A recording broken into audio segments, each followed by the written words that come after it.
Good morning, early game crew. Let's have ourselves a day.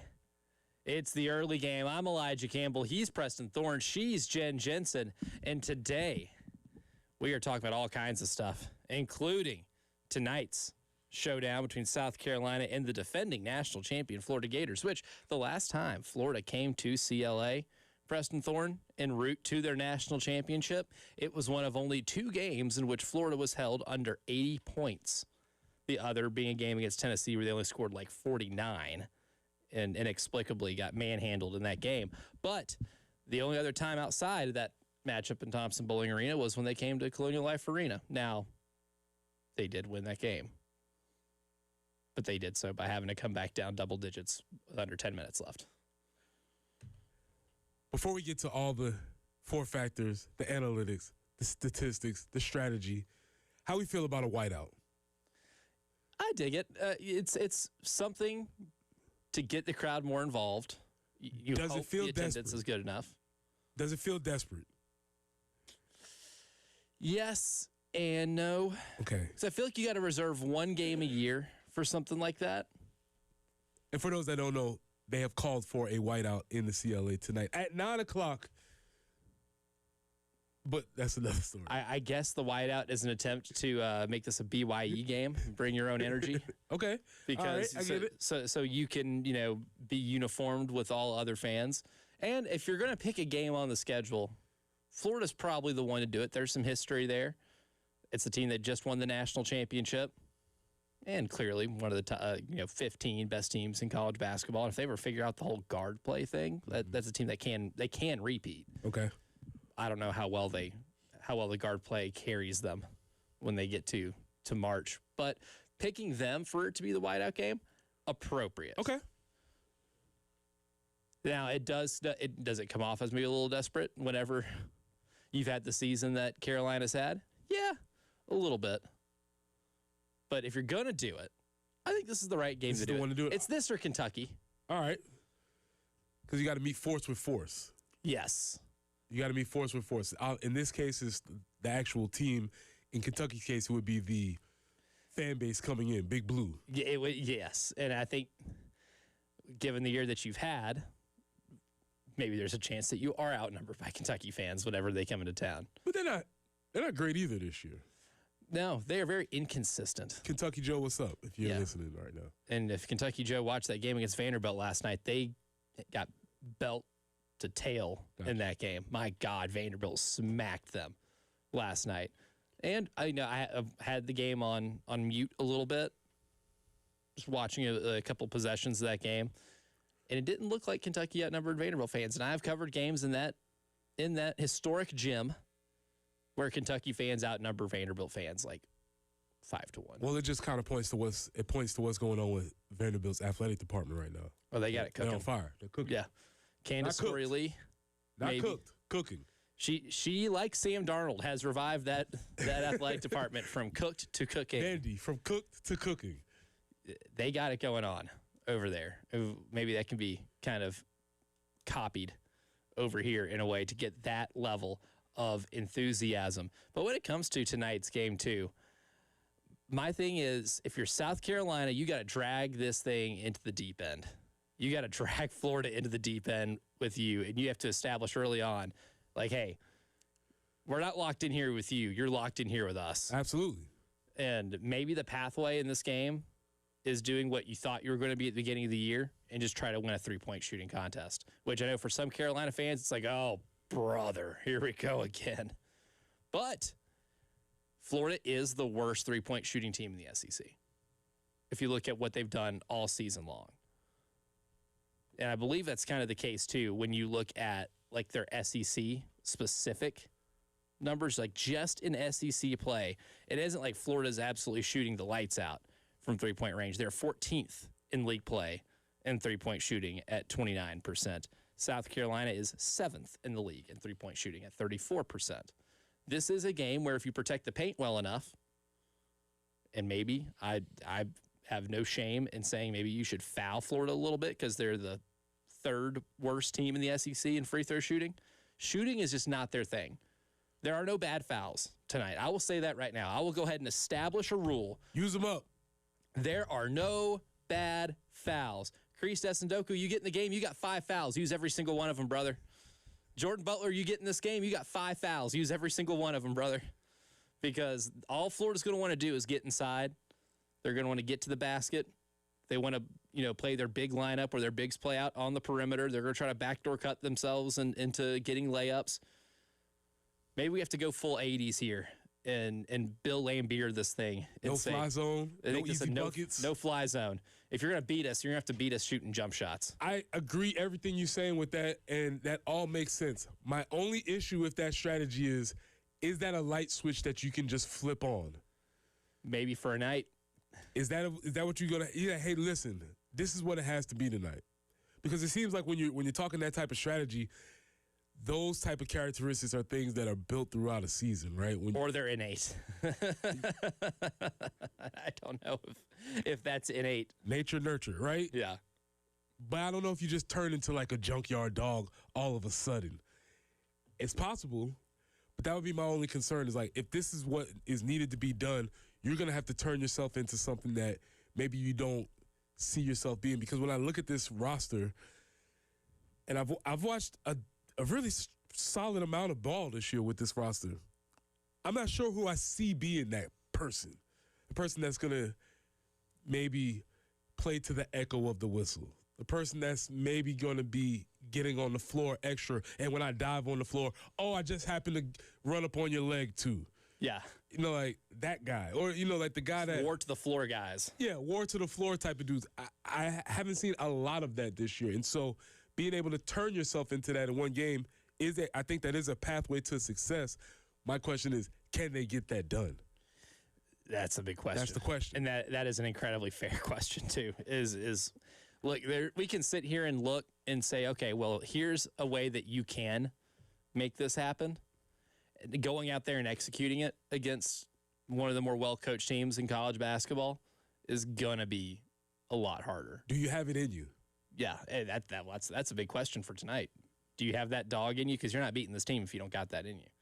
Right, because you're not going to beat this team on, all right, if both teams play their A games, Florida wins. Yes, definitely. Cool. And I've been part of teams, I've been on teams where that can be openly acknowledged. Hey, that team is more talented than we are. But that has nothing to do with who wins this game tonight. And I think that's something that you maybe have to have conversations about with your team when you're saying like, hey, listen, they're more talented than we are. They do this and better. But we do this. And if we do this, they can't handle this. Those are the conversations I think you have to have when you're playing against a team that on paper is better than you. And in college basketball, there are so many examples of that happening for a game, and that should give you at least some type of enthusiasm in the first half of this game. And you'll see after the first 20 minutes whether they're game for that type of performance. But you just look around college basketball, right? Last night, Notre Dame, who has been really bad, soft basketball team, Notre Dame. Oh, what my guy say? I know he had some. Oh, Micah Shrewsbury? Yeah, he didn't fight any officials that I'm aware of, but they took Virginia to double overtime. That's a ranked Virginia team. Indiana basketball, soft this year. They beat Purdue last night by double figures. The fans get up in Bloomington for that game. Now, they get up for almost every basketball game. They really get up for the Purdue game, right? And they got a little air in their chest right now. They do. They do. They don't need to play the leaked, locker room clip of Bob Knight says, I'm bleeping tired of losing to Purdue. Which, if you've never heard that, just go give it a listen. It's 70 seconds of Bob Knight cussing his team out, saying he's not going in 8-10 in the Big Ten this year. I'm bleeping tired of losing to Purdue. It's like the most classic Bob Knight thing you could possibly hear. There's a good story on The Athletic written about it. It made me go back on YouTube and search it and give it a listen. Yeah, he was a special coach. Yes. And to have your legacy be, remember the chair being thrown and the cussing out rants and things like that. It's like, Isn't really the legacy I wanted, but that was him. I mean, and he was Choking a player authentic. in practice, and and ultimately that's why he was forced out of that job at Indiana. Again, can't recommend him enough. That the 30 for 30 on Bob Knight is excellent. It is an excellent encapsulation of the whole experience. And as Facebook would say, it's complicated. It is complicated. Or if you read the book Season on the Brink by John Feinstein, one of the greatest sports books ever written, where somehow Bob Knight gave John Feinstein all this access and then got mad when John Feinstein reported on the access that he had. I didn't know you was going to show that.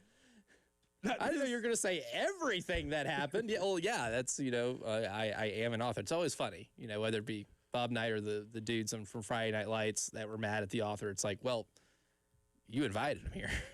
you allowed him here. Oh, man. So they get up for that game. And guess what? They took Purdue to the woodshed last night.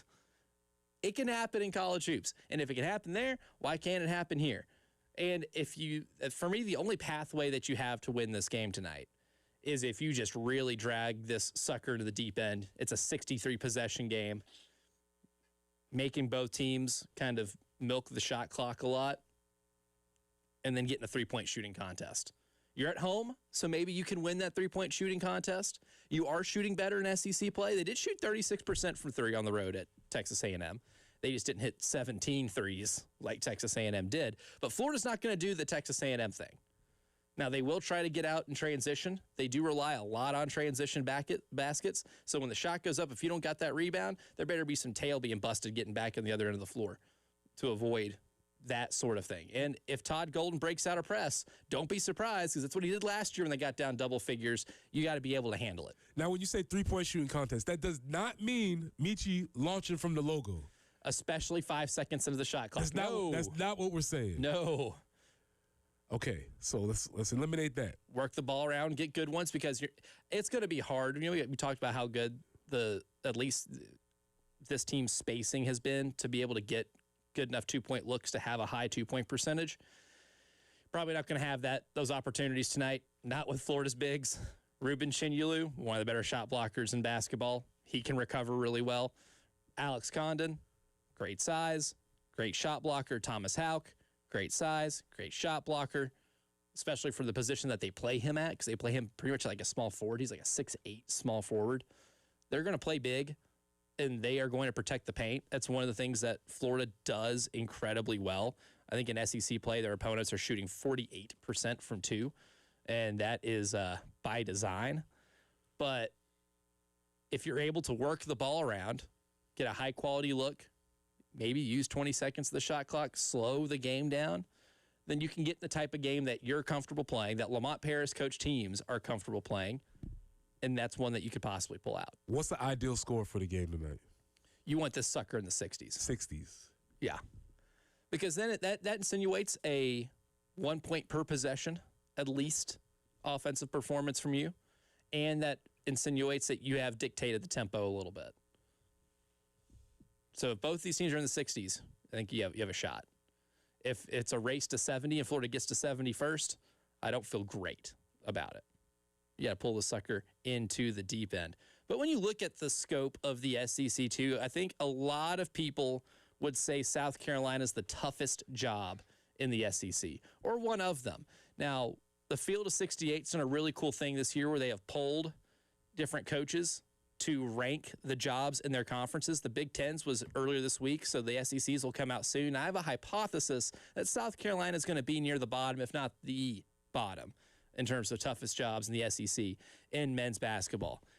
Why do we think that is, and how can that possibly change moving forward, whether it be for Lamont Paris or anybody else who is leading this program?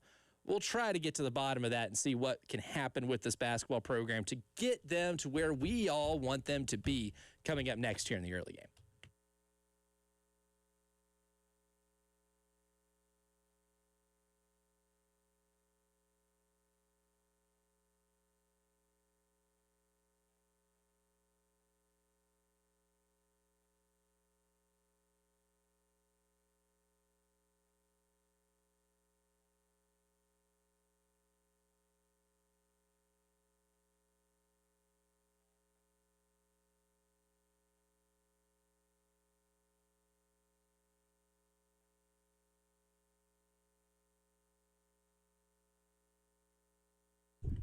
Preston here for Cato's Power Equipment. Cato's Power Equipment has been family-owned and serving the Midlands since 1983. That's over 40 years. Third-generation owner Ben Cato provides top-notch service, great deals, and the mom-and-pop values that you love. And Ben is determined to raise the standard of sales, service, and retail. At Cato's, they are proud to offer a wide selection of new and pre-owned mowers, tractors, and more. So if you're ready to invest in something new, the friendly team is there to make the process easy, help you choose the right equipment, find financing options, and keep your gear running strong with expert service and parts.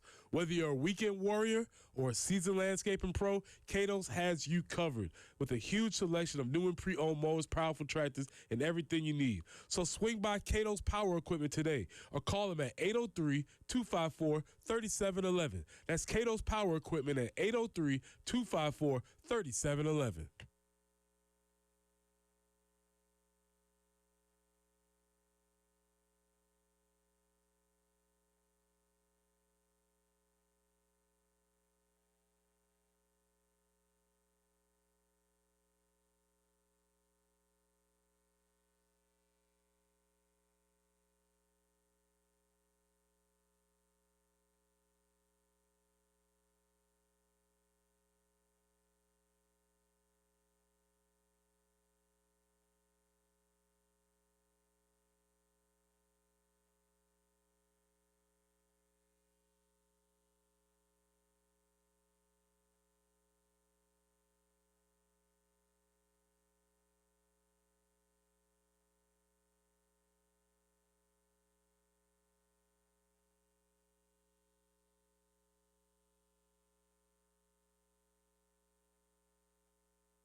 Disabled vehicle 277 northbound there at I-77. Just be mindful of that.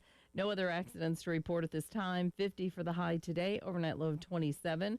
47 tomorrow will be our high, and 52 for Friday. Again, the overnight lows will be kind of in the around 25, 26 range.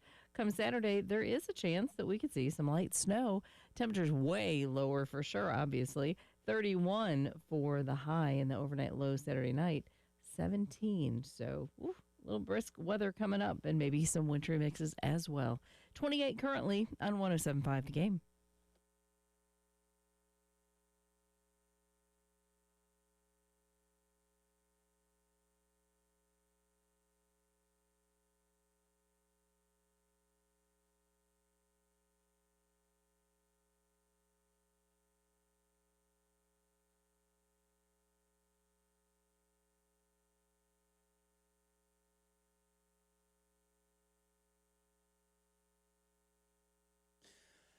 Now, it hasn't been released, at least from what I have seen.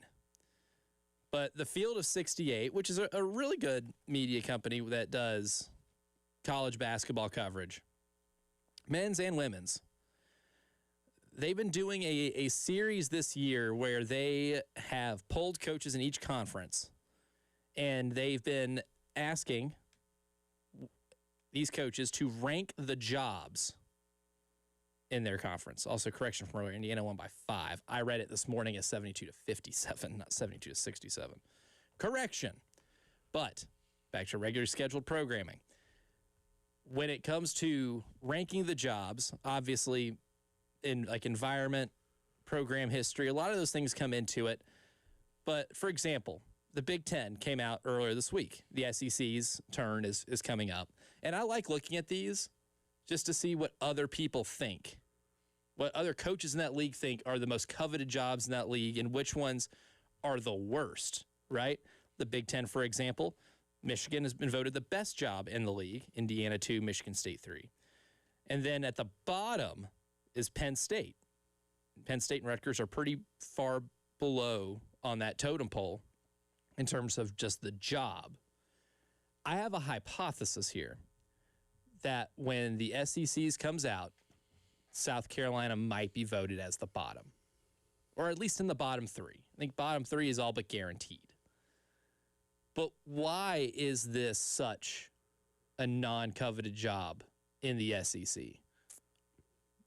I think there's a lot of historical precedent that you could probably place to it, and a lot of folks listening could walk you through all of the steps that we got here, and we can do that a little bit too. But I think if we start from here and working backwards, you have to start in with money. First thing I've written down. Yeah. I think that's where you have to start and end with, where you look at, budgets comparatively, whether that's recruiting, total revenue, total budget for the program, or NIL share, consistently towards the bottom of the SEC. And I think that's the first place you start. Mm-hmm. And well, to kind of expound upon that a little bit, it's been very well documented that last year, the offseason NIL transfer portal budget was a little under $2 million. This year, this offseason, they ramped it up to about $4 million, reportedly. That's still good. That's what, almost tripling your investment. It's still the last in the SEC. It's still at the bottom in the SEC. And I think it's important whenever we're throwing these numbers around, because they all sound huge, it's just important to have them in relativity to what you're competing against. Yes, because reportedly, again. Reportedly. Heavy word here is reportedly. And the reason why it's reportedly, because these schools do not want to disclose this information.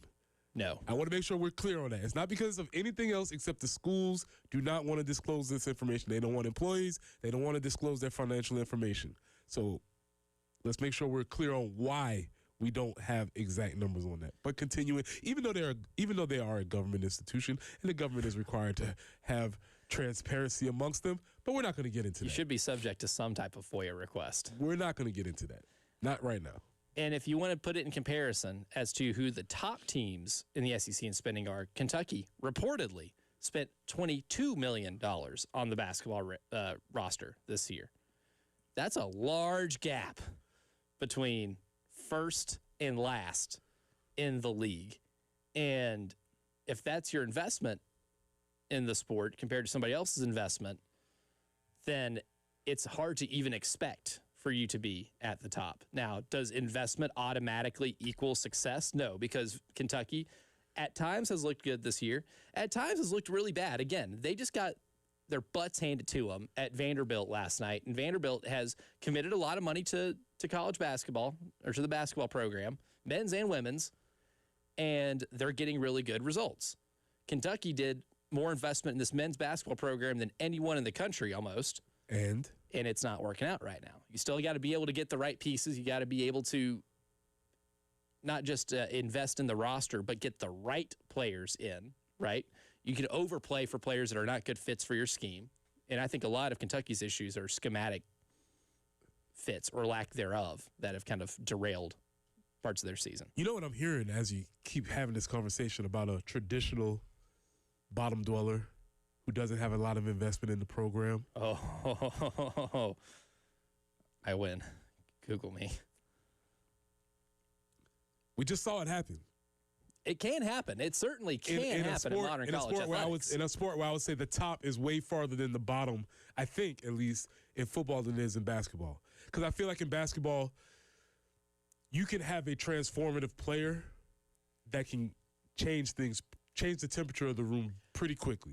Sometimes all it takes is one that can carry you a long way. You need more than that in football. So as you're saying that, a traditional bottom dweller who nobody wanted that job, somebody takes that job. But here's the thing that I don't think people understand about what happened in Indiana.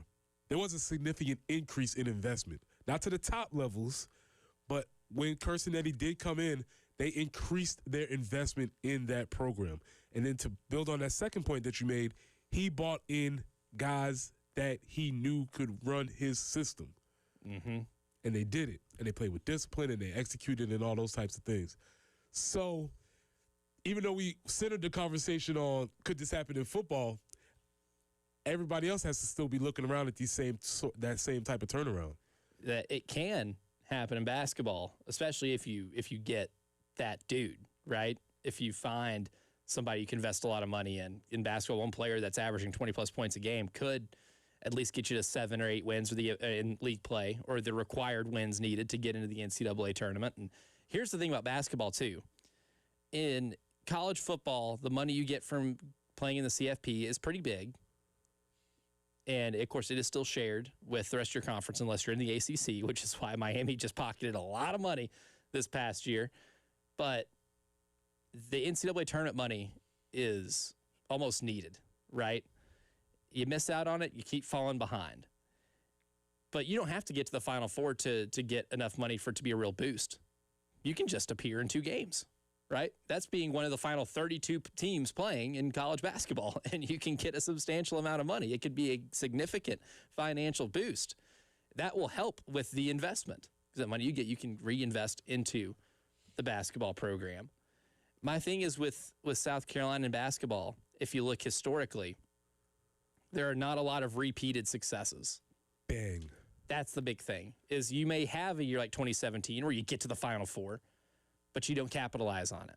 They didn't go back to the NCAA tournament since Lamont's second year after that Final Four appearance. You get a window like that. I know the run feels like catching lightning in a bottle, but a lack of following up historic successes kind of leads you to where you're at right now. When you say that, you know what I hear? I have to bring my football brain back to the football program from this past year. Had a historic type of season, record number of wins, and then we followed it up with a dud. I think that's a lot of the conversation that's around South Carolina athletics, not being able to capitalize. Because sometimes we get in the rooms and we're like, I don't know if I'm supposed to be here, but I'm going to take advantage of being here. Now that I'm here, we have to double down on the investment, mash on the gas, all gas, no brakes. Remember that from Will Muschamp? Didn't work. And that's what you're saying with basketball. So those 2 most recent conversations, after the Final Four, dud. After the trip to the NCAA, dud.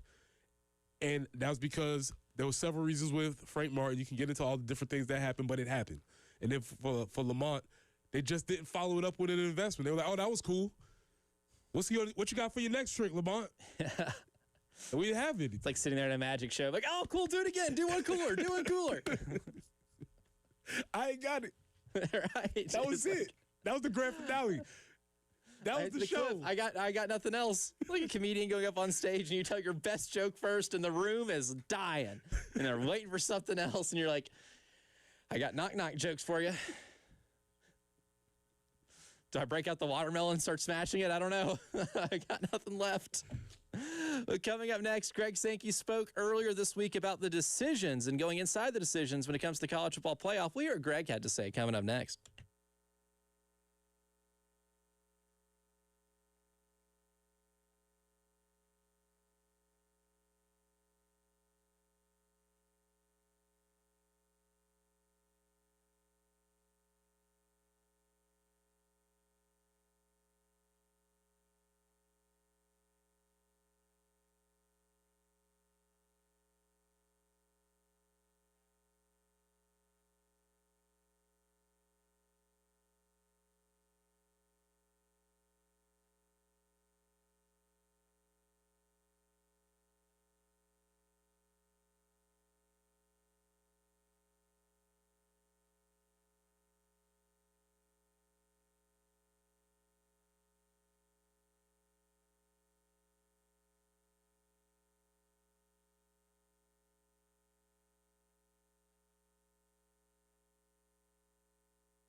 Still just disabled vehicle 277 at I-77. That's 277 northbound there at I-77. Forecast-wise, 50 will be our high today, overnight low of 27, 47 tomorrow, and 52 on Friday before some more wintry weather comes in for your Saturday. But right now, it's a little bit warmer than it was yesterday. We'll take it 28 on 107.5 The Game.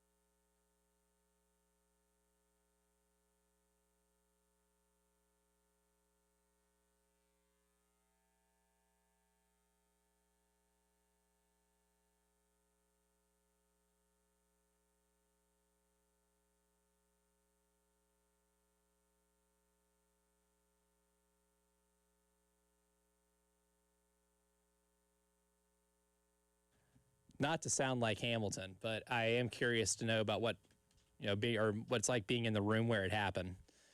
And with the college football playoff, these decisions obviously are landmark shaking events and decisions here.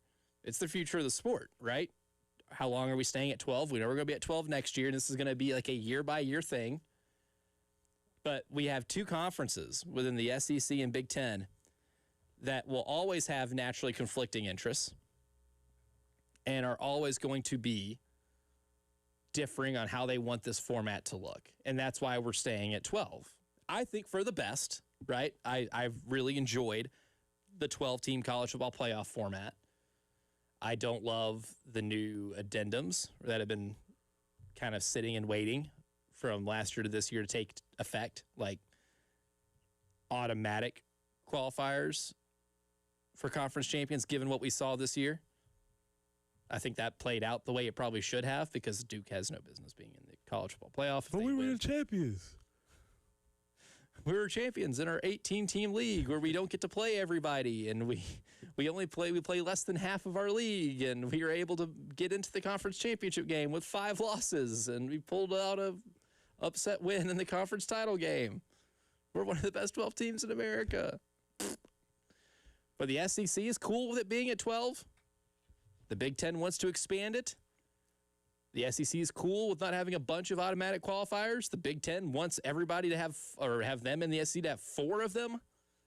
A lot of conflict in these type of rooms. But Greg Sankey did give a little bit of insight on what it's like in these rooms, and I feel like it's appropriate to hear from Greg about what goes on in these types of meetings. I have been told, I don't read this nonsense, that somehow there's this notion of we don't like it, don't get along.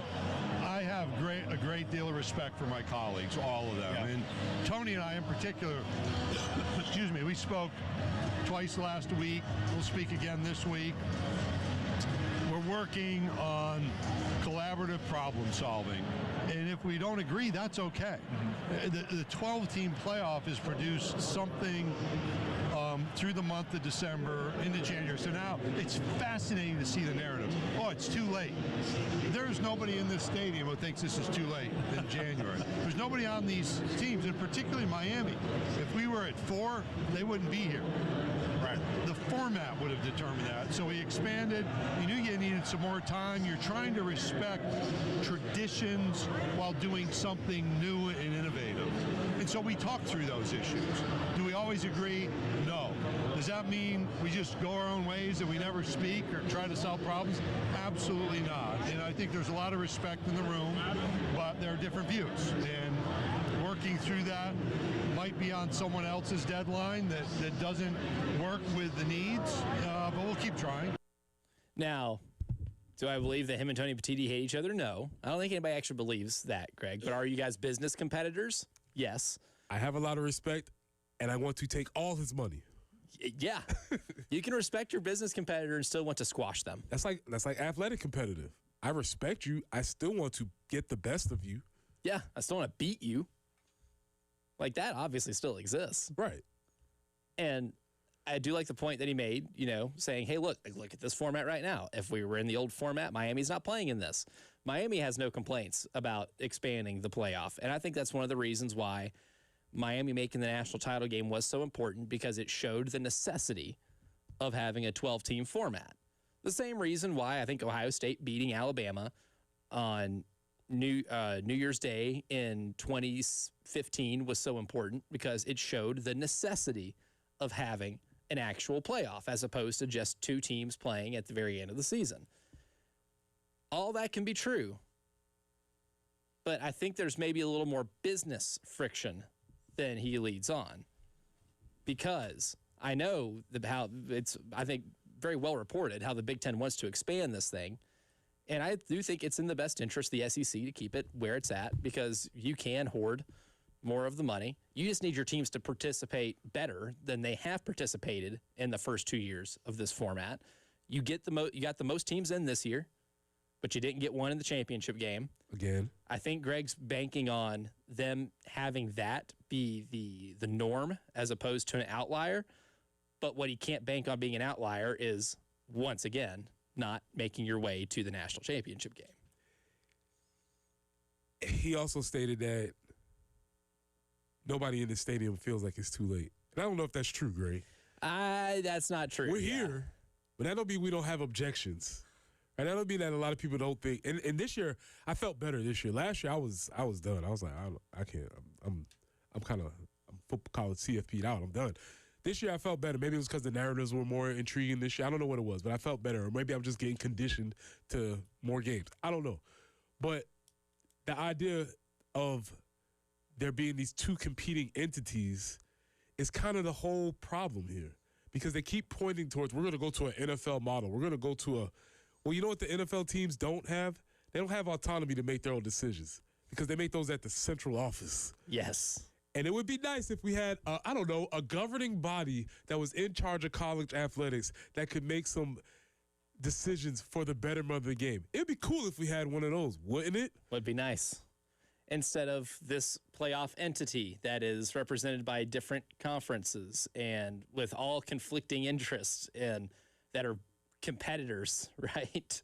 Yeah. That's where the rub comes. We're business competitors. I'm not going to naturally want what's good for you, because it's probably in this zero-sum, if there's a zero-sum game, what's good for you is probably not great for me. I'm not maximizing what I can make. And that's what Greg Sank is here to do. That's his job, is to look out for the best interests of the SEC. So I think just the premise of it is a little bit flawed, because you have these two competing interests who, from the start, and you look at every school has their own interests at heart. Yes, we're playing under this conference, and this kind of even goes back to the whole concept of the tampering issue with Dabo. We're not playing by the rules because I don't have any rules. I want to win, and we haven't agreed to any of these things. When it comes to playoff formatting, is that type of friction and lack of leadership indirectly, or maybe it's an unintended side effect that it's been good for it? Because I could argue that doing 2 years of a 12 team and immediately jumping to a 24 probably isn't the best of, I guess, avenues to explore when it comes to maximizing your college football playoff. Maybe the fact that they can't agree and the fact that them not agreeing allows us to do 12 again. Maybe if that just keeps going on down the road where they never reach an agreement, we end up doing 12 for as long as possible. I think that might actually indirectly benefit the sport. That might be true. Do we have is there a time frame on how long we're going to be at 12? Definitely. Nope. Nope. Until somebody changes their minds, until they get in one of those those nice, boardrooms or those really cool ballrooms and really fancy hotels, and they finally maybe agree on something in terms of what expansion looks like, maybe we get it. But I don't think that's going to happen anytime soon, which isn't the worst thing in the world. It's like the NCAA men's basketball tournament. They couldn't agree on how to expand it, so they decided for one more year not to. And you know what? I hope they keep doing that. I hope they keep kicking that can down the road, because I think both sports are in the right sweet spot when it comes to postseason participants. But coming up next, have you ever lied about your height? Well, we don't have to answer that out loud. If you have, well, maybe you haven't done it as egregiously as one former SEC quarterback has. And we're going to tell you who that is and how bad it is coming up next here in the early game.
Now, I'm sure a lot of us have been here before. And if you have, you don't have to admit anything. You're more than welcome to plead the fifth here. Or if you want to fess up to, you can. But if you've been on a dating app or you've been in casual conversation, you might have flubbed an inch or two about your height, if you can get away with it. Honestly, I've never. But, I believe you. I mean, come on. I'm like 5'4". What am I gonna fake? But you know what? 5'6"? Whoa, that'll get But me. you know, if you told me you're 5'6", guess what I'd do? I'd believe you. You're awfully sweet. Yeah. No, not has never been. I think it's a guy thing too, more so than anything. Definitely more so. I think if we got an honest polling of Americans about who has lied about their height, it would be an overwhelming majority of men, and it would be an overwhelming majority of lying about your height on certain apps like Tinder or Bumble or Hinge. Human nature, right? Especially if you're close to the 6 foot mark, you know. Yeah, so close. But I mean, I wouldn't think you would lie about it in anything else, like anything sports related or anything like that. Especially if it's really provable, right? Right. Because during NFL draft season, we talk a lot about height. NBA draft season. And wingspan. Height, wingspan, all these type of measurables. Again, these are measurables. Which we can measure. Well, Diego Pavia at Vanderbilt has been listed on Vanderbilt's team website as 6 foot all season long. Now, I can just tell you by watching the games, right? I don't need Maury Povich having a lie detector test and reading off the envelope saying, that was a lie. We know that. Yeah. But what if I told you he was 5'9"? Dope. That's a big lie. That's a little flubbing. What I think we have with Diego Pavia and his Senior Bowl measurements and what they have confirmed is that we have our most egregious height flubbing case to date. 5'9". Now, 7/8 to be specific. That's right. Make sure 5'9" and 7/8. Correct. Then you could say 5'10". You know, like, okay. I mean, and then if you say 5'10", I mean, you might as well say 5'11". And if you say 5'11", I'm 6 foot. You're rounding up. There's just 3 different layers of rounding up here. I mean, you know what I'm saying? That's all he's going to say. We just round it up. Okay. I mean, all you have to do is look at the Heisman picture, and it's very clear. Oh, it's blatantly It's very clear. obvious. Jen, I'll send it to you. It's very clear when he's standing next to the other people who are legit 6 feet. If you just look up Heisman Pavia picture with the rest of the candidates, it's very clear that he's not 6 feet tall. But I get it because I was once 6'3". somewhere in the world, Preston Thorne was 6'3". And newsflash, I am not 6'3". I am as close to 6 feet as you can, but on official measurements, I am 5'11" and 3/4. In fact, true story, I don't remember who this dude was, but the recruiting coach that was recruiting me from the University of Auburn University, he looked at me and said, "Where's the rest of you?" Oh. Fact. Oh. That happened. Did you leave it at home? He said that at my home, which was crazy. Pulled up to the door and said, "Where's the rest of you?" and left. Wild story. Wait, that was it? Like that was a total non-starter? Kind of the end of the story. Wow. Traveled all that way. Where's the rest of you? That happened. He didn't even try to flub a free meal out of that? He didn't. That's what I would have done. If I was a coach, I'd have been like, oh, I would think in my head, where's the rest of you? Also, the first thing that would come out of my mouth is, nice to meet you, what's for dinner? Yeah, right. And I have to say, I just looked at this picture of the Heisman candidates. Uh-huh. Dude, he's the shortest one of all of them. It's very clear. Who invited their little brother to the ceremony? Yeah, honestly, I think Mendoza's brother probably is taller than Pavia. It's very clear. So yes, Wow. I understand. We all understand program heights and how that works, but 5'9" to 6 feet is and it doesn't actually, to me, if he was to just say, "Man, I'm 5'9", that makes it even cooler. Yeah, owning it. That makes it like, yo, you are a dog. You think Spud Webb lied about his height? No. Also, because you can't. That one's blatantly obvious. But you know what? It's cooler when this guy that's 5'4" is winning the dunk contest. There you go. And you can't help your height. Like, it's something you cannot control. Right. So, yeah, embrace it and be like, look what I'm accomplishing at my height. Exactly. Yeah, like you said. Makes the story even cooler. Yeah. It does. Dork. Like, after scoring a touchdown, just look at your opponent and say 5'9" and 7/8. Like, take that. Like, do the too small thing, but like, say me, too small, question mark? Mm-hmm. Own it, man. Oh, Yeah. my little 5'10" butt just whooped on yours. So I think we can establish like a sliding scale here. If a university says a player is 6 foot, they're 5'9" or 5'10". Yeah, he's not. If it's 6 foot flat, then understand there's about 2 or 3 inches of leeway there. It's probably not true. Yeah, I will say it's AAU basketball levels of height flubbing. for sure. I have covered some AAU basketball tournaments where I was like, okay, you're not that. Or as Auburn's coach would say, where's the rest of you? We'll find it in hour number 2. True story.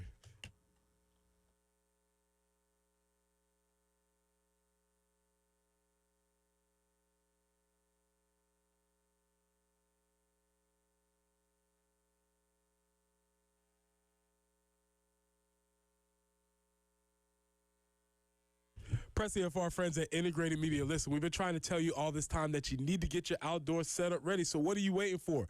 Yes, you may have missed the CFP, but guess what? The big game's on the way. The big golf tournament's on the way. The big basketball tournament's on the way. All these things are happening, and you can be set up with the folks from Integrated Media. You can get your outdoor setup ready with Wi-Fi that works indoor and outdoors, so you can have all your screens playing at the same time. Your iPad, your laptop, your TV, your phone, all of that can be working with no lag time, and the folks from Integrated Media can get that set up for you.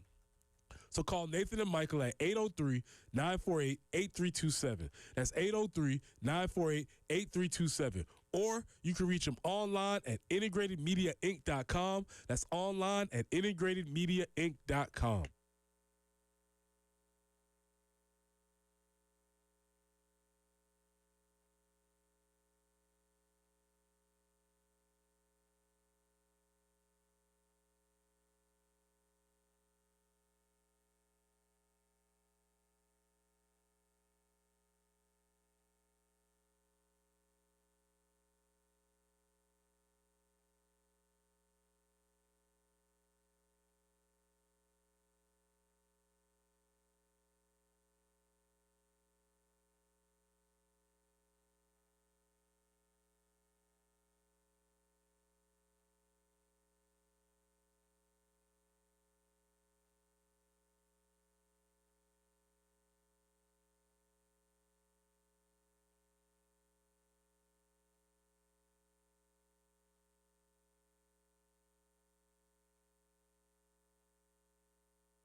No accidents to report at this time. Good news there. We like that. Starting off your Wednesday morning the right way. 50 for the high today, overnight low 27. 47 tomorrow, 52 on Friday before more wintry conditions come in on Saturday. The weekend, we're looking at Saturday being 31 with some light snow. Sunday, 36 with sunshine. Right now, it's 28 on 107.5 The Game.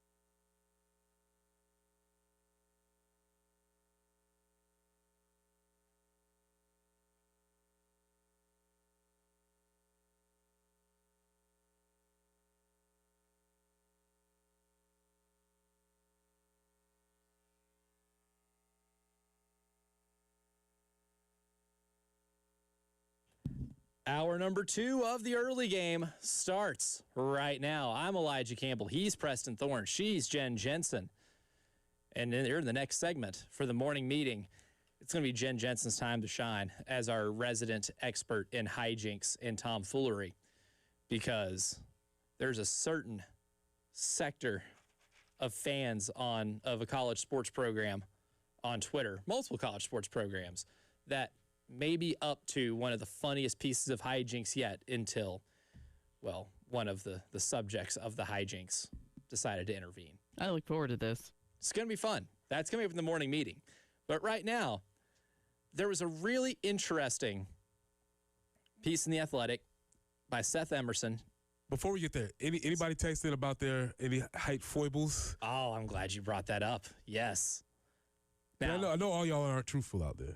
Now, this is the ultimate curveball, because our man Corbin on the text line, the Firehouse Subs text line, says, back in the college days, I lied about my height. I'm 6'2", but I would always say on Tinder, Bumble, etc., that I was 5'11" or 6 feet.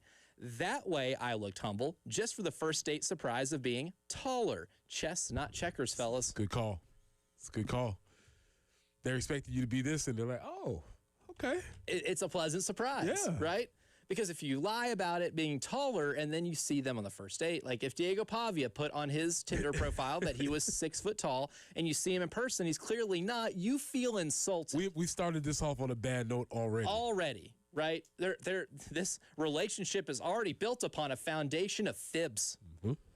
But maybe that's not a bad fib. Say maybe you're a little shorter and you come off as a little more humble. You know what's still amazing to me? That in the year 2026, they still let you just put whatever on your license.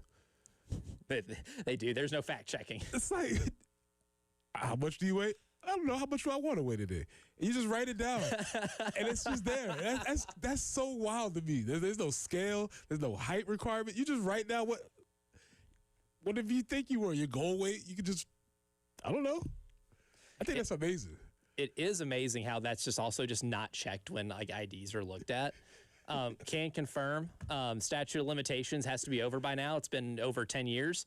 But when I was 20, had a buddy of mine who was 21, and in Tennessee they give you a paper ID for the first little bit, and they mail you your actual ID. So whenever he got his actual ID, he gave me his paper one to use at like gas stations and stuff, to buy refreshments that I was not old enough to buy. But here's the catch. My buddy and I, we looked similar. We had a mustache, same color hair. Mm-hmm. The length of the hair was the same. He was 5'4". Oh. I am a foot taller than my friend is. All anybody had to do was look at the height and say, buddy, this ain't you. We did bear resemblance in the face. Hey, man, growth spurt. We got, growth spurt. I was 5'4". Now I'm 6'4". It happens. It was a late bloomer. In the last 2 months. I'm wearing stilts. Oh, my gosh. This is actually me and another friend in a trench coat. I'm sitting on his shoulders right now. Hello, I would like to buy some beer today. I am an adult. No, so there is, it's amazing how people just don't look at that. Yeah, I mean, because they let you write down whatever you want. I think that's amazing. But anyway, it's official ID. You could be anything you want on your government-issued ID. It's great. Remarkable. Princess Consuela. Whatever you want. Whatever you want. Yeah. But whatever you want to be, you can be. This is the land of opportunity. I love it. It is. Yeah, that was on Friends when Phoebe changed her name after she got married, and she changed her name to Princess Consuela Banana Hammock. So, Go for it. You can do it. I think you can, yeah. And who stopped her? Nobody. No, nobody at all. There's lessons to be learned there. I know, right? Well, we learned some lessons from the college football season, especially when it comes to the SEC, right? We've made it pretty clear what the narrative is with the league right now. 3 straight years of not making the national championship game. And on The Athletic, Seth Emerson is conducting a fan survey about how fans of SEC teams, or maybe if you're a fan in another league, feel about the SEC's performance on the football field this year. And there are plenty of questions here. And there's one that we actually posed on the 107.5 The Game Twitter account, and that's the one I want to start with. What's the biggest reason you think the SEC has missed the last 3 championship games? A, NIL, B, transfer portal, C, Nick Saban's retirement, D, bad coaching hires, or other. Now, we did use that for a Twitter poll because I wanted to get everybody else's thoughts on why this might have been. But because you can only put 4 things here. I included NIL, transfer portal, Saban retiring, or other. About 4 more hours, so you can still participate this, and it's pinned to the top of the profile. But 40% say the transfer portal, 33.3% say NIL, 21.1% say other, only 5.6% say Nick Saban retiring. Now, Donnie did comment. He says, other. I think the conference lost some of its best assistants and coordinators along the way. The portal does thin out the depth most teams have, but coaching development moved along as well.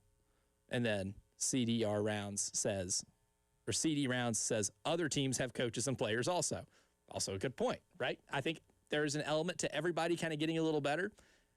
The reason I voted transfer portal on this was because I feel like the depth that the certain dominant teams in the SEC had, not talking about, like when Auburn won with Cam Newton or when LSU caught lightning in a bottle and had maybe one of the most stacked rosters of all time.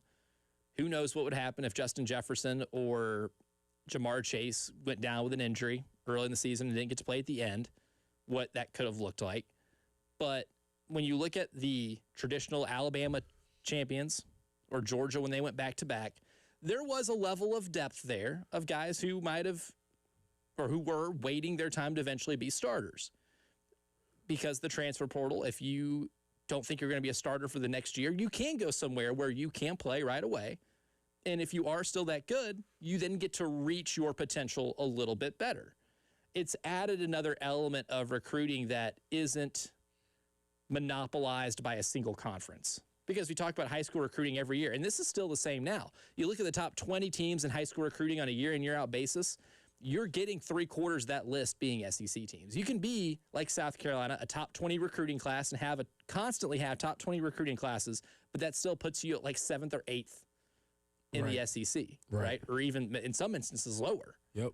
So when certain teams that have hoarded depth don't have that same depth, you're no longer injury proof. And if you're no longer injury proof, maybe the starter that was projected does not perform the way they would or that you expected them to.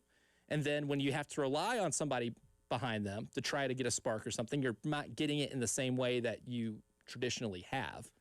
Absolutely. I think that's where you look, and we don't have to look far. Just go back a little bit in our history to our glory days when we were playing with Coach Spurrier and he was winning all those games. And you think about that quarterback room where it was Steven Garcia, Carter Shaw, Dylan Thompson. I'm sure they all loved each other and loyalty and all that stuff. But I'm pretty sure one of them dudes would have left if there would have been an ample opportunity for them to leave. And a financial incentive. And a ample opportunity, financial incentive. I'm not sure that all of them would have been staying in that room. And that room that depth in that room provided several different ways for those teams to win, whether it was somebody coming in the Dylan Thompson game or being able to alternate between Connor and Steven when Steven was having issues, or even pulling Connor when Connor wasn't performing, being able to throw another guy in there. Those were abilities. You see some of those pictures on Twitter, it's like, man, look at this Georgia running back room. And it's just 4 pros. Todd Gurley, Sony Michel, Nick Chubb, like in the same running back room, sharing carries. Right. Because they didn't have the opportunities to leave, or the transfer portal wasn't ready. They could have left, but it would have been punitive. And so, yeah, I do think that's a huge part of why maybe the SEC is just readjusting to the new climate in football. Because historically, this happened before when the old school Alabamas used to just hoard players. We have 150 guys on scholarship, and they just have dudes who they just keep from all the other teams. So they had to say, you know what, we can't do that. We got to limit the scholarships. And so maybe there's another punitive thing that's happening, but I think the SEC is sort of feeling that the correction that comes with this new market incentive. I think the most underrated part of this is the one that's only gotten 5% of these votes, and that's Nick Saban retiring. Okay. I think there was a lot of carrying there because those teams were so dominant. Like, yes, the league as a whole was still really good, right? The SEC is always going to be solid top to bottom, right? Your bottom third teams in the SEC are still going to be solid, right? At worst, solid. It is a good, really good football league. But Alabama was so above and beyond everybody else for a while. Like, if you go back to when Nick Saban took the job, right, in 2006, now Florida and LSU won 3 straight between the two of them. Now, Florida had Urban Meyer, and then Urban Meyer leaves, and Florida's never the same after that. Auburn had the Cam Newton championship. Clearly, having Cam Newton helps you kind of catch lightning in a bottle for a year. Oh, I was just thinking about what you just said with Florida. Going back to that. Quarterback room, Chris Leak, Tim Tebow, Cam Newton. It's not going to happen. No. You know what I'm saying? Like, that's not a thing anymore. Florida could have had Cam Newton once Tim Tebow was done. Like, that was the type of program they were set to have, and obviously Cam Newton had some issues that forced him to leave early and have to go to the junior college route before ultimately finding his way back to Auburn. But then you get into the 2010s, it's Alabama always being in the mix. Auburn had the team of destiny year with the prayer at Jordan Hare and the kick six that ultimately got them to a national championship game where they lost in heartbreaking fashion to Florida State. But then if you look at championship game participants in the college football playoff era, it was Alabama over Clemson. It was Clemson over Alabama. It was Alabama over Georgia. And then Clemson over Alabama. And then you had the special 2019 LSU team, and then Alabama, and then you got the Georgia dominance. Alabama makes up for so much of that participation that if there was no Nick Saban at Alabama and they didn't have that thing where it was, you're still going to win championships, clearly, right? You're still going to have your Auburns, your occasional LSU, but Georgia ended up becoming. But it maybe makes things look a little less dominant if there is no Nick Saban. I can understand that, and also I think Nick Saban just brings a different aura to the SEC. As the kids would say. We ain't scared. That's the thing about the SEC. Ain't nobody scared of us no more. I don't fear Alabama anymore. I don't. Who should? Why would you? But I think when Saban walked in rooms, people had to readjust what the temperature was because he changed the temperatures in the room when he walks in. And I think that does maybe, and also, if you're in the SEC, you get to be like, I'm with that guy. Yeah. You know what I'm saying? You walk into a bar or something with a dude that you know you can fight, like, I'm with him. Yeah. You can run your mouth a little bit because you got backup. Hold me back. You have a good hold me back guy. Or it's like in one of those things too. Remember the scene in The Blind Side where all these coaches are here to recruit Michael Orr, and then Philip Fulmer rolls up. The great pumpkin himself is in his gaudy orange suit or whatever, and someone goes, "Oh, here comes Fulmer. Everybody can go home now." Nick Saban was that to a much more extreme whenever he was coaching too in recruiting circles. Oh, Nick Saban's interested in this kid. Well, pack it up, move it to the next target now. Exactly. Move it on to the next prospect. Like Nick Saban carried that type of gravitas in whether it's the recruiting world or in when it came to just winning football games too, because he got that program at a level that we might not see anybody get to, especially with an expanded playoff. It's harder to win national championships now. I don't think it's a coincidence that in the 2 years, the 12-team college football playoff, we've had 2 separate matchups play itself out. It's going to be harder to get to that on a year-by-year basis. We might not see that run of dominance again. Therefore, we might not see one conference dominate. The Big Ten's doing it right now, but this can also be incredibly cyclical, as we've seen so far. By the way, the actor who played Michael Orr, he's in really bad shape right now. He had some terrible blood infection or something. He was on life support. Now it looks like he's in critical condition. So I don't know. Oof. Prayers for him. Yeah, that's very little side note there. Yeah. I did come across that yesterday. Mm-hmm. Made me sad. So yeah.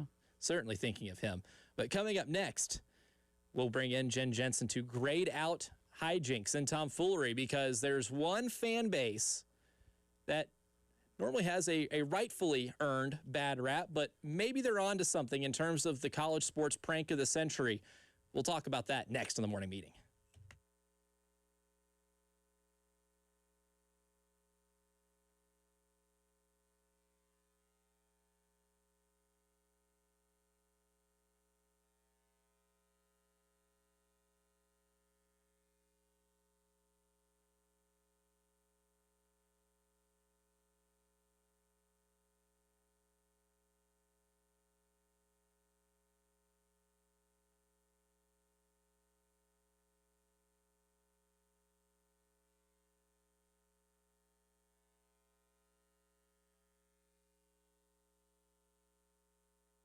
Now, if you're trying to pull a prank on somebody and you need an expert in tomfoolery, you would call Jen Jensen. But if you have issues with business or income tax, well, I would tell you to call John Ecton and his team at the Ecton Law Firm. Give them a call today, 803-771-9800. If you're experiencing those type of issues, and let John and his local team that's been resolving these type of income or business tax issues for good. And at the Ecton Law Firm, they've been understanding these challenges that you and your business can face. So there's nothing that you can tell them in that free consultation that they haven't heard before. That's what the experience is for, right? That's what the entire work that they do is for, us to help you in whatever specific issue that you have and give you proven local solutions that have helped thousands of families and businesses just like yours escape that pesky IRS maze. Don't go about it alone. Join the team at the Ecton Law Firm. Get that consultation set up at 803-771-9800, or you can always visit them online too at ectonlawfirm.com. That's ECTONlawfirm.com.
We do have a report of an accident on Clemson Road there at I-20, kind of the Clemson frontage road at Clemson Road. Aside from that, traffic flow fairly decent for your Wednesday morning. 50 will be our high, 47 tomorrow, 52 on Friday. And then we have that chance for maybe some light snow during the day and evening on Saturday, a high of 31. Overnight low, though, it's going to be pretty chilly Saturday night into Sunday. We'll be in the teens once again. 28 right now on 107.5 The Game.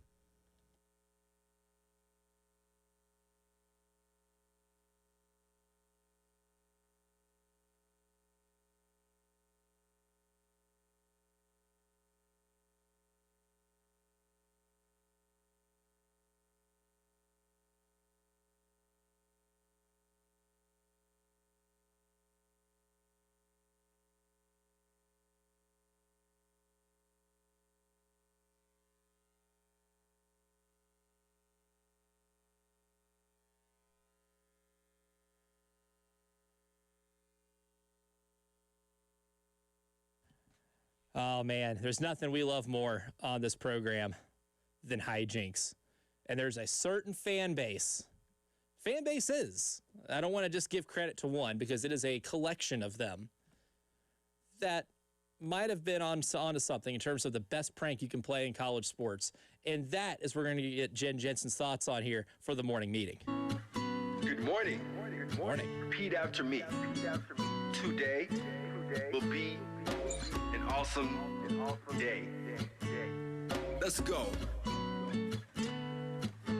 Good morning, great today. Today will be an awesome day. Good morning, great today. Today will be an awesome day. We've covered on this program pretty extensively the Charles Bediako case.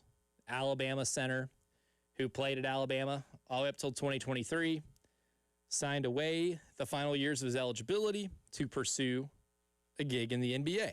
Well, he didn't get drafted, signed 3 different Exhibit 10 contracts with NBA franchises, and played with their G League affiliates.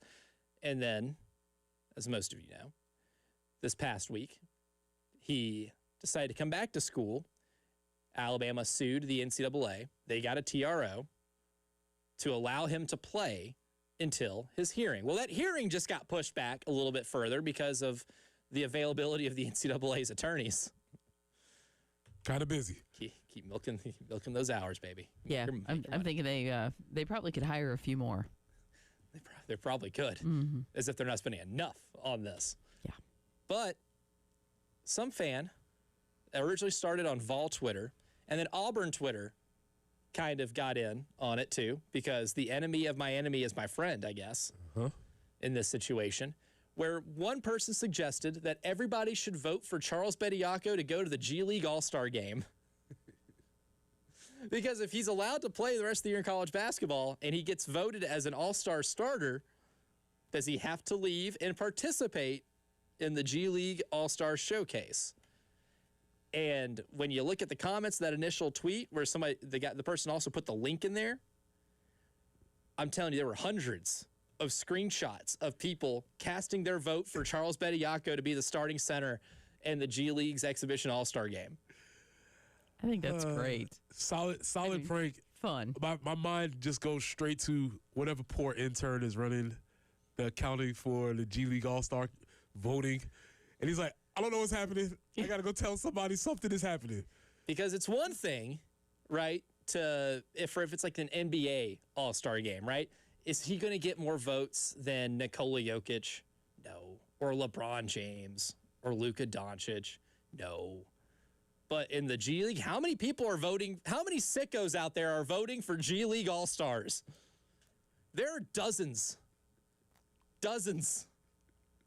And the fact that there were hundreds of college basketball fans voting to get Charles Bediako into the All-Star game could have worked until the G League stepped in and took him off the ballot. Oh.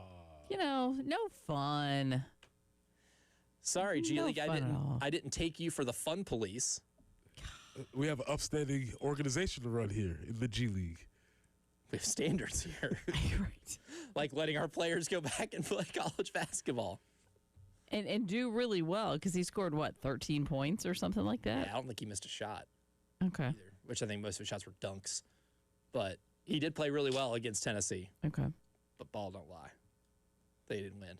They didn't deserve that W. Yeah, you can't count on just one guy. But this is where we need Jen Jensen to help us here. How can we one-up this level of hijinks? Oh, gosh. Because that was good. That was good.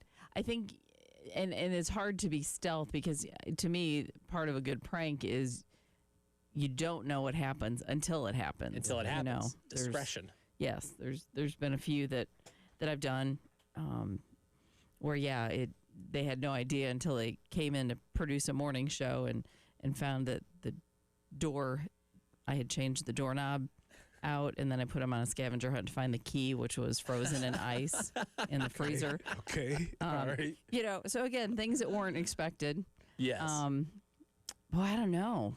Maybe we can come up with some big master prank this year. We have to. Yeah. I mean, but again, that was a really good effort and pretty darn funny. So 2 thumbs up. They did a good job. I think something like that is more inspirational to me because A, I'm not hating hard enough, and B, I'm not pranking hard enough, right? You see something like that, it almost inspires you to one up your hijinks game. Yeah. Or to be a better hater, right? What can we do to Lane Kiffin? Ooh. I don't know. That to me, he just would be a really good one to pull a prank on. Could. But he'd be the most susceptible to it. He could be susceptible to it. Mm-hmm. This is where we got to get the brain trust involved. Yeah, I think I see a brainstorming session coming. I don't know. There's some fun stuff. Now, my question for Preston Thorne here is, would Charles Bediako being voted into the G League All-Star game be a funnier joke than Shedeur Sanders getting a Pro Bowl nod despite throwing 7 touchdowns and 10 interceptions? Which joke is funnier? Wow. Which one's getting a real knee slap out of us here? I think, well, the Shedeur Sanders vote is finishing off the Pro Bowl. It's He's a leaving replacement. It's leaving no doubt that this is not a real thing. And so for everybody who's been trying to say, we've been trying to salvage it, this is the final nail in the coffin, and I'm glad that it's happening so that we can all look at it and say, all right, it's a farce. We all know it. Cool. We can move forward. That is interesting. Also, I saw in All-Star related talk, Bronny James received 2 votes for NBA All-Stars. Really? So who in his family did that?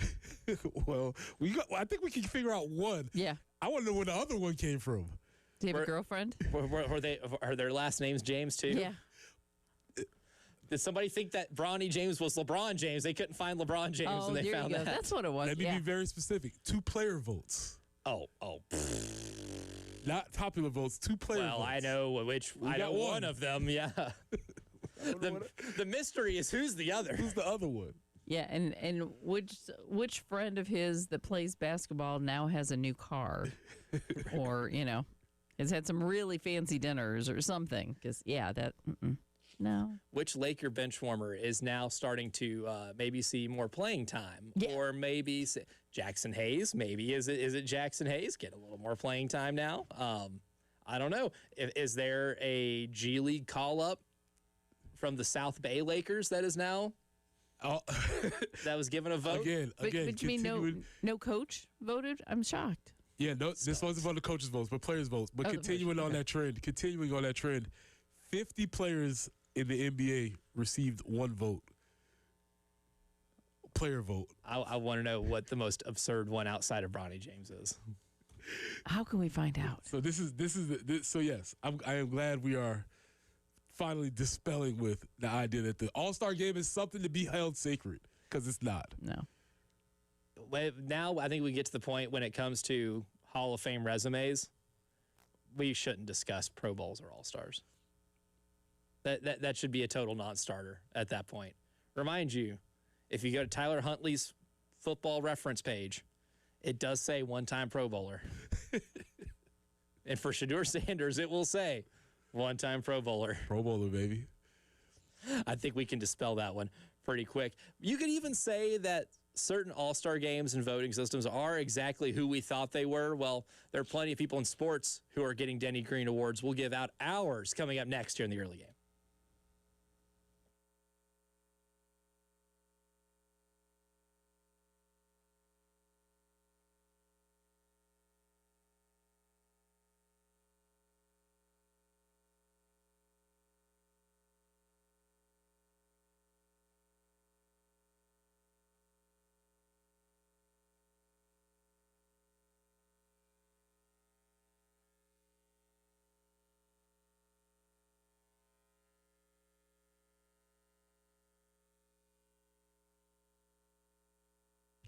Pressing here for our friends at Absolute Glass, the premier glass company of the Midlands, offering auto, home, and business glass repair. If your glass is damaged, shattered, cracked, or broken, they can handle the job. If it's a cracked windshield, it's no problem. They'll come out to your location and they'll replace it for you, usually for free, and they'll work directly with the insurance to take away the headache. That's right. They'll come out to wherever you are. School, home, work, it does not matter. Absolute Glass will come out to you and take care of the job for you. Now, if you're at home, you're looking to increase the value of your home, you can do that a couple of different ways. Windows, mirrors, shower enclosures. I say it all the time. If you can see through it, Ray and Marianne at Absolute Glass can do it. So check them out online at AbsoluteGlassInc.com. That's online at AbsoluteGlassInc.com.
Slower traffic I-26 eastbound between Lake Murray Boulevard and I-20, kind of expected every morning, but it is occurring, so just a reminder. Also, Clemson Road at I-20, we do have a report of an accident. 50 today is going to be the high, 47 tomorrow, 52 for your Friday, and come Saturday, might see some rain. Or, well, no, actually, it's going to be cold enough. We might see some snow. That's what I meant to say. Some light snow possible in the daytime hours and maybe into the evening. 31 for the high on Saturday. But it's clear right now. It's 28 on 107.5 The Game.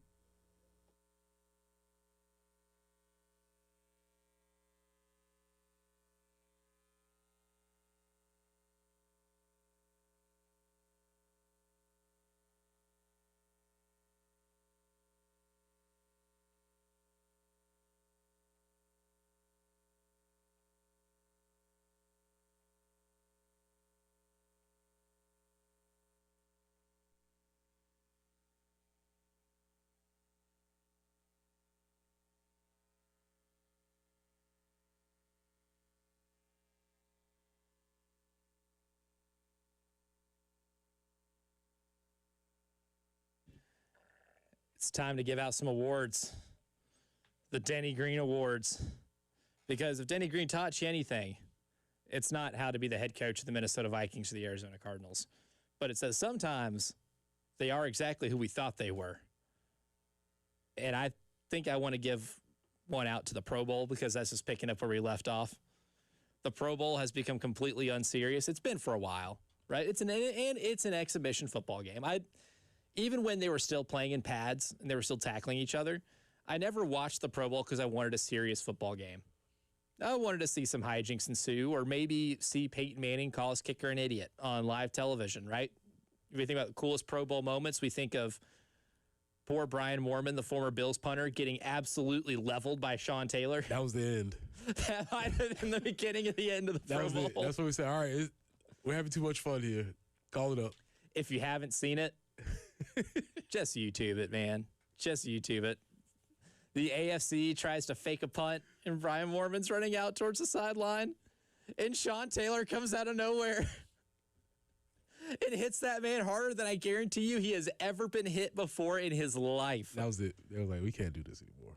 Not only did Cleat Lee Field sole left body on that hit, but the Pro Bowl is an owl flag football game. I don't know if there's any actual entertainment value. Fun for the players, but there's no entertainment value. The Pro Bowl is going to be exactly who we thought it was. And that's this weekend? It is. Yeah. I mean, it's not enough to get outraged over. I know we try to make up things that we can get mad about next. And Shadura said this is obviously a hot topic and everybody can get on board one way or another, but it's just a flag football game. I don't even know if it's a game. I think it's like a series of competitions, like field day. They're just having pro field day, which is cool. Move along. They should do long jump. Now, if they did actual competitions, that would be cool. But moving forward. So you say the Pro Bowl. It's exactly what we thought it was. I will give somebody who is not a Pro Bowler, decidedly not, but Jarrett Stidham. Oh, poor Jarrett Stidham. You had one job, man. It was a dirty game. It was a low-scoring thing. You weren't going to be exposed. All you had to do was hand the ball off, rely on your defense. 133 yards passing. He did throw a touchdown, but you also threw the ball backwards when you did not have to do that. I don't know. You also gave up a touchdown, and it's like the only touchdown New England scored, by the way. Correct. It was like they're gonna get away with this. Jarrett Stidham might get away with this, and then at the end of the Scooby-Doo episode, they pulled that up. It was like, we know who you are. You're Jarrett Stidham. You have to do something stupid here. Would have got away with it if it wasn't for those pesky Patriots. And that dumb dog, too. He just threw the ball backwards. I don't even know what he was doing. Like, brother, there are cameras here. They can see if you throw it backwards. Just take the sack, man. All you got to do is not turn the ball over. So, Jarrett Stidham, you are who we thought you were. I remember saying on the post-game show when we were doing the wild card showdown, I was like, well, maybe if Jarrett Stidham throws 150 yards and doesn't turn the ball over, the Broncos are going to be in position to win. They were in position to win despite him not doing either of those things. But him not doing either of those things also is the reason they lost. Yeah, he had 133 passing yards. I think 55 of them were on one series. Oh, I didn't yeah. I would imagine so. A large chunk of it came on one. I think they had about a yards per play of one in the last 10 drives. Not ideal. It wasn't great. But I want to give one to keep it in that game. Mike Vrabel. He's a winner, man. He's a winner. Even the high expectations I had for them this year, because I knew the schedule would be a little easier. It's year 2 of Drake May. You got a really good coach coming in who is a culture setter. I was thinking 10, 11 wins in the regular season. You make the playoffs, lose a road game in the playoffs, and you have a foundation for next season. Even, I can even say, Mike Vrabel, you're better than I thought you were. Because to be able to win 14 games and to be able to get to the Super Bowl in year 1 is pretty remarkable. Like, guys just get a flat-out ball coach. Drake May, you are who you've been bred to be. Sneaky athletic. I saw that first down. Ends the game with it. But it's not a surprise, right? All-pro mother, all-pro dad, all-pro brothers. This was what you were going to be. You had no choice but to be this, and you are that. So you are who everybody thought you were going to be. I saw an article yesterday where they were looking at Drake May. They said it's a tweet that lives, and this dude tweet, and it was like 2012 or something like that. He said, "I think I just saw the greatest athlete ever," and it was a 9-year-old Drake May. It's like The prophecy was fulfilled. And the coolest thing is that it's still the tweet still lives. He's like, "I think I just saw the greatest ever." You were supposed to be here, Drake. Congratulations. What's so funny is, too, his brother Luke May was never like a star on that North Carolina basketball team, but he has hit one of the biggest shots in the history of North Carolina basketball to send them to a 1000%. Final Four en route to a national championship. Like, I think of Luke May, I think of that three he hit, or that long jumper he hit against Kentucky, a loaded Kentucky team to get to a Final Four. Now, on the basketball side, it was my Team Crush Tuesday yesterday, but Bucky McMillan specifically, as a college basketball coach. And the reason I say he is exactly what I thought he was is I knew that type of system could work in the SEC. If you have something that different, you play that relentlessly defensively for 94 feet, you force a lot of turnovers, you recruit a ton of three-point shooters. It's one of the best three-point shooting teams in the country. They have as many 35 or 36-plus percentage three-point shooters than anybody in college basketball. What we saw on Saturday is a reflection of what Texas A&M is, and that's a team that is just going to pressure you the entire game. They're going to shoot fast, and they're going to shoot accurately. Are they going to hit 17 threes every game? No, but they're going to bang home a lot of them. And for a team that did not play very well in non-conference play, once they finally got acclimated, once those players got conditioned enough to be able to do that for 40 minutes in a basketball game, A&M's a lot better than people thought they were going to be coming into the year. But I always knew that style of play can still work in college basketball. And I've been in many philosophical debates where people say, oh, well, no one presses anymore because you can't do it. Well, you can, you just decide not to. What's the reason why you said they can't do it? Because you're too tired, or the ball handlers is too good? Well, I don't understand. It's like, athletes are too good now. There's too many good ball handlers, and teams are too good, at passing to break it. And it's like, well, the point isn't just to get 10-second calls or force turnovers. The point's to speed you up and make you play uncharacteristically. They have successful defensive possessions where they don't get steals, or the team does get the ball past the half-court line in 3 or 4 seconds, but it forces you to speed up and play a little more uncharacteristically. So that was his whole argument. But it can still work. So for that, Bucky McMillan definitely is my Denny Green Award winner when it comes to college basketball. But there was some news yesterday, buddy. There was some news yesterday that might make you want to put a specific NFL Hall of Fame voter on the line. Well, we're going to do that as well as a couple of other folks from championship weekend in the NFL. It's time to dole out some punishments. Get on the line is coming up next.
You know, sitting at home yesterday, getting ready for the show today, I'm like, who do I want to put on the line this week? And then I got a gift from the sports reporting gods because I got a notification that Bill Belichick, 6-time Super Bowl winner, been to numerous other Super Bowls where he didn't win. I think he went to 9 as a coach. Correct. Well, if you count his whole career, I think it's 11. Yeah, as a defensive coordinator with the Giants. He won a couple Super Bowls with the Giants. Clearly a Hall of Fame coach. This is not a question. Clearly a first ballot Hall of Famer. Do I like to make fun of him and poke fun at his tenure at North Carolina so far? Yeah, who doesn't? It's fun to pile on. You know why? Because he was the evil empire in the NFL for so long. But Adam Schefter reported that despite winning 8 Super Bowls as a head coach and defensive coordinator, Bill Belichick is not a first ballot Hall of Famer. He did not reach the required 40 out of 50 votes to be able to make it. Well, in that story, too, it is revealed that someone might have spoken up, and someone who may or may not have had beef with Bill Belichick. This is from the story. Quote, multiple sources told ESPN that Spygate and Deflategate, the twin cheating scandals during the Patriots championship run, came up in deliberations among voters. A voter who spoke on condition of anonymity said that Bill Polian, former NFL GM, an ardent Kraft supporter and former general manager of the Buffalo Bills and Indianapolis Colts, a chief Patriots rival during their dynasty, told some voters he believed Belichick should, quote, wait a year before induction as penance for Spygate, the 2007 cheating scandal that cost the team a first-round draft pick. Commissioner Roger Goodell also fined the Patriots $500,000 and fined Belichick $250,000. And, of course, Bill Polian did not respond when asked for comment. So Bill Polian, the same guy that said Lamar Jackson should convert to wide receiver, the same guy that had Peyton Manning bail him out of NFL obscurity, get on the line. Oh, that's pitiful. That's pitiful. Especially coming from a guy who got beat by Bill Belichick in 2 Super Bowls when Belichick was the DC of the Giants, and then got beat numerous times in the playoffs by Bill Belichick coach teams whenever the Patriots and Colts had their rivalry back in the early 2000s. That's pathetic, dude. Well, that's pathetic. You just said that you're not hating hard enough, and that is pure, unadulterated hate. It is what it is. But that also shows you why Bill Belichick didn't get a job. They don't like him. Nobody likes that dude. Not likable. He's not a likable dude. He won a lot. But at the end of the day, it comes down to, do we like you? Nobody likes him. Maybe his demographic has just changed. TikTok crowd. We'll see. CBS broadcast, come here. Uh-oh. Come here. Listen, man, we appreciate your putting the games on, putting it on time. I'm not even going to put Tony Romo on the line, even though it has been very documented that your output has slipped greatly. Yeah, I don't know, Preston. Patrick Mahomes. Preston, have you heard about Patrick Mahomes? That being said, I don't know if you tested out the enhanced TV theory of we're going to make the yard markers whiter to include with the snow, along with the white uniforms that the Patriots had on. Hey, CBS, we couldn't see. Couldn't see a Could damn not thing. see anything that was happening during that game. Could not see anything. And you didn't even warn me, so I thought something was either wrong with my TV or something was wrong with my eyes. I was like, what is happening on this TV? I cannot see a thing, and the lines look bright. For that being said, CBS broadcast, get on the line. You got to be prepared for a snow game. I got 2 people from the same play I want to put on the line. Tariq Woolen, come here. NFL official who threw the flag, come here. No one's absolved of anything. Yes. Is it pitiful and absolutely pathetic that we're throwing a flag on somebody in an NFC championship game after a big third down stop because he's being a little too mean to the other team? These are grown men. He didn't punch anybody. Did he say some bad words? Sure, they're adults. I'm sure people on that Rams sideline have heard worse. It was in a situation like that where you almost might have sealed the game up because the Rams aren't going to go for it on fourth down there. It was like 4th and 14.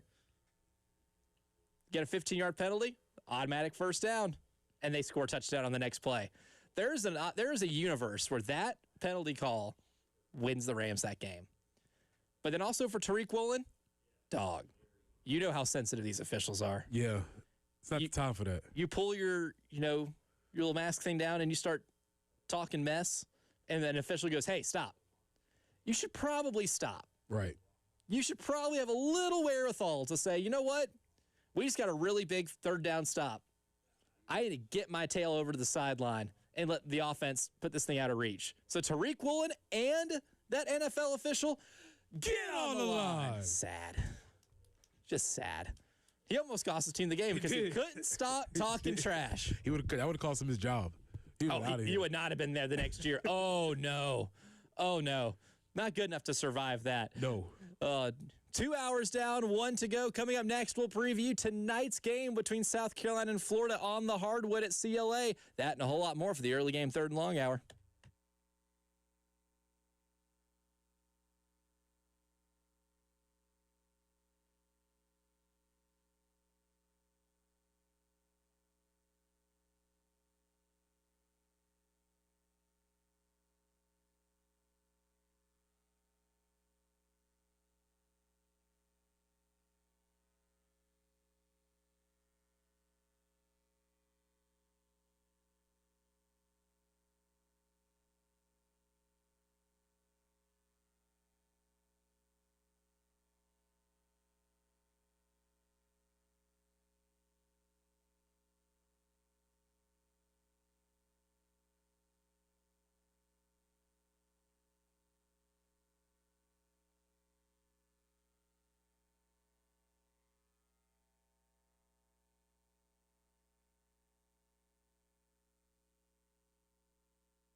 We have an accident, Clemson Road at I-20 that you need to be aware of. Also, Highway 302 at South Lake Drive and Midway Road at Andrew Corley Road. There's also an accident.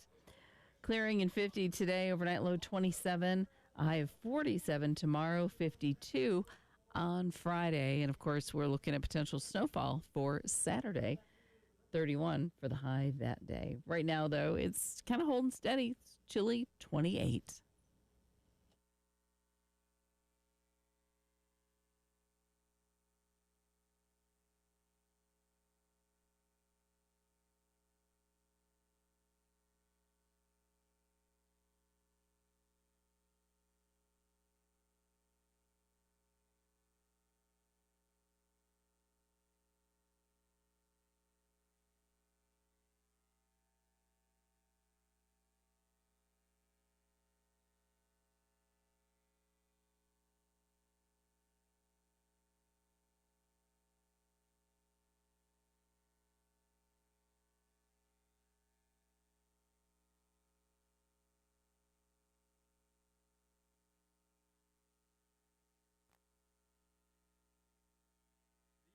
Game, third and long hour starts right now. I'm Elijah Campbell. He's Preston Thorne. She's Jen Jensen. Our man Thomas is in the video production room here at Studio 803, working on the YouTube page, which you can subscribe to as well.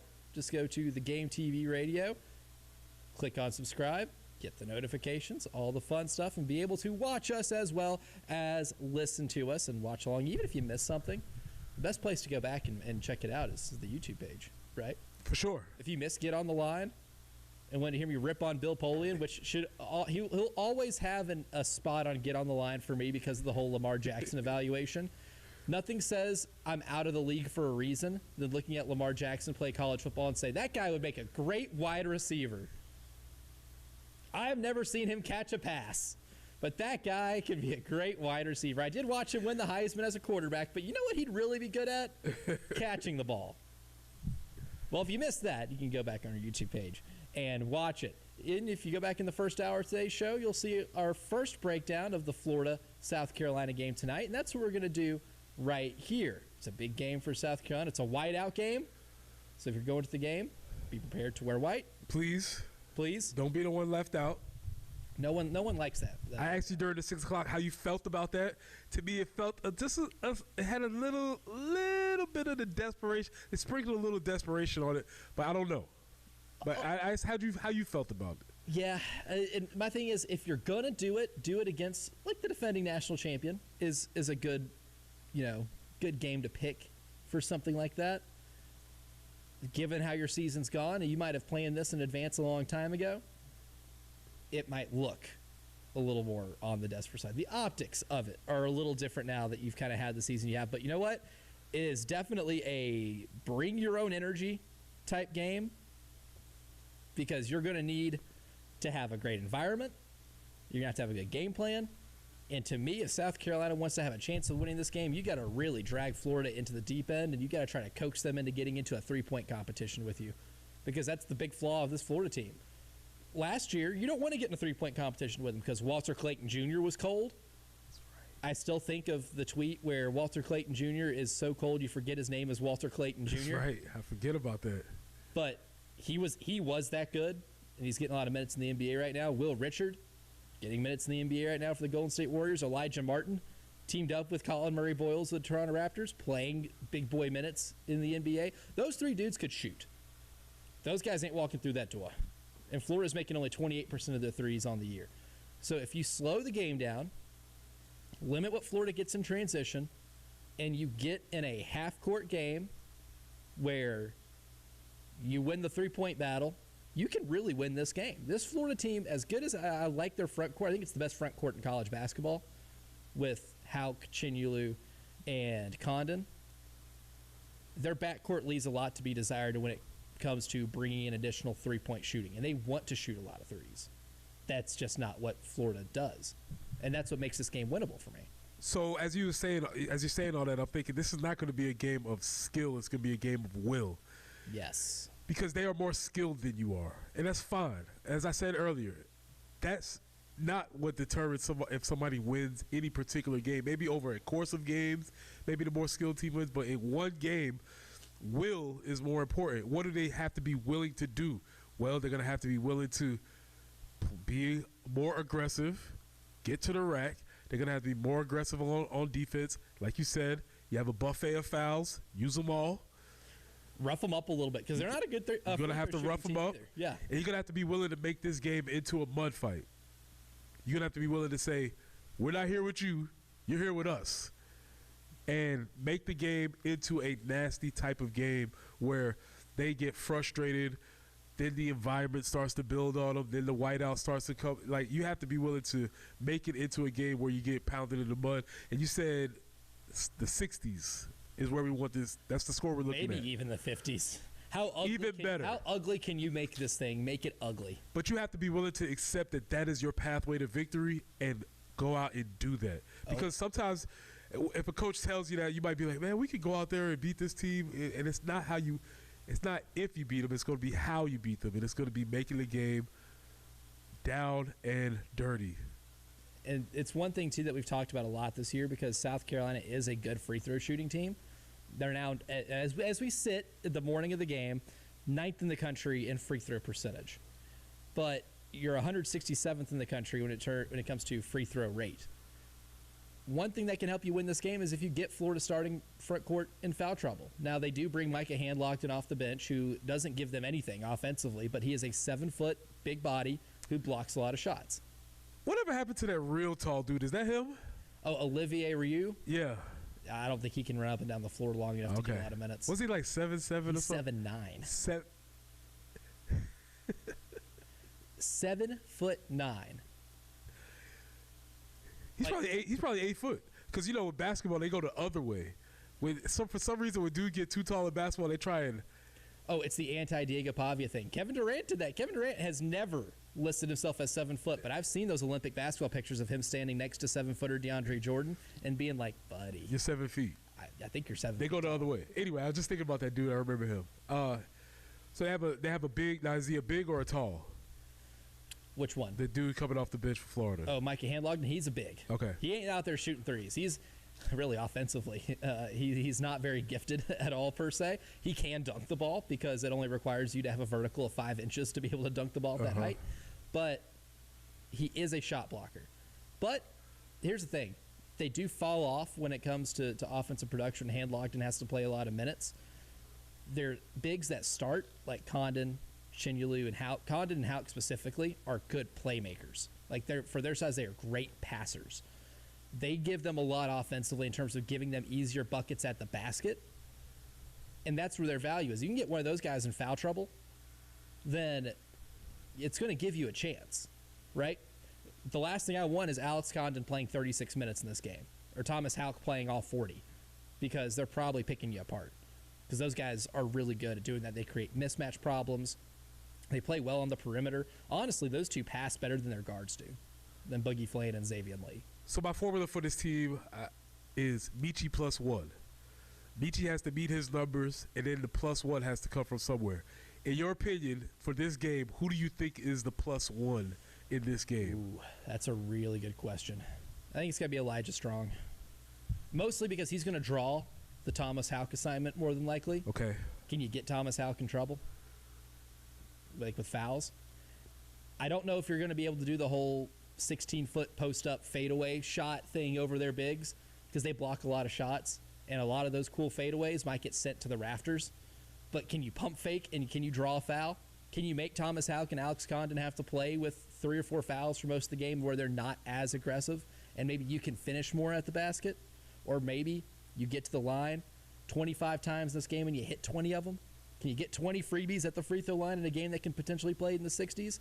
Elijah Strong is going to have plenty of opportunities to get to do that. And if you want to narrow down who maybe the most important player is tonight, it might be Elijah Strong. That on offense and also defensively, you're going to get the Thomas Hauk assignment potentially. And that's difficult, meaning you're going to have to guard him on the perimeter where he's got a good first quick step, a good handle, gets to the rack, finishes at the basket with authority. It may be one of the toughest defensive assignments that Elijah Strong is going to get this year. Do we have an update on the status of Eli Ellis? I do not have the latest on him. And if Eli plays, then you're going to need to get him 15, 20 minutes to where he's giving you a good amount of points too. I mean, you're going to need all the help you can get in terms of getting to the free throw line, engineering enough points, because that's what it's going to feel like in this game is engineering enough points to be able to win it. Like, Florida's a top 20 unit offensively and defensively, but just given what their roster construction is this year, defensively is where they're going to be just better than a lot of teams that they play because they are so limited as a shooting team, right? They can lock down defensively, which is what makes this thing, winning it in like the 50s, 60s, is going to be very difficult, but that is the pathway of doing it. Now, if Florida gets 20 points in transition, you're cooked. If we start this game tonight, which is a 9 o'clock tip, make sure you're well caffeinated. We get to this game tonight, and Florida gets their first 6 or 8 points all in transition, buddy, we might be in for a long night. But if you're able to avoid them getting out on the break, I think you can be in good shape in this game if you play your game. Because styles make fights. Styles make fights, and you have to dictate the terms and conditions in which this game is going to be played tonight. And if you don't, you're in trouble. Right. And I don't know if it's just keep this thing close because you're at a point in your season now where you got to knock somebody off. We talked about that earlier this week. You got to knock somebody off. That's what, yes. Like beating the teams in your neighborhood's good. That's what gets you a respectable record in the SEC, right? Like beating Oklahoma's good. Oklahoma gave Arkansas hell last night too. And they lost a heartbreaker in Como over the weekend by way of 2 buzzer beaters. That's all well and good, beating your LSUs and your Oklahomas, and you'll get your shot at LSU again to try to complete the season sweep this weekend. But you got to beat someone you're not, quote-unquote, supposed to beat. Right. That, it shows program growth, right?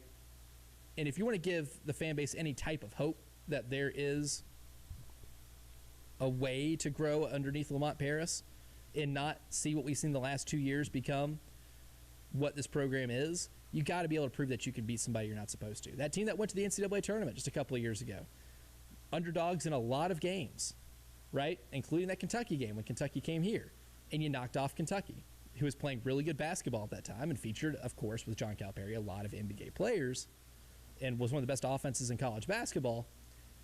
In order to show any sign of life, you've got to beat somebody you're not supposed to. And when you play a team that does have one fatal flaw in which they can't shoot threes, this is an opportunity to do that. That's something that Lamont's team have done even in the lean years. They've always been able to beat somebody that they weren't supposed to. Like you said, the Kentucky, I think about like that Clemson game during the first year with Gigi and all those guys.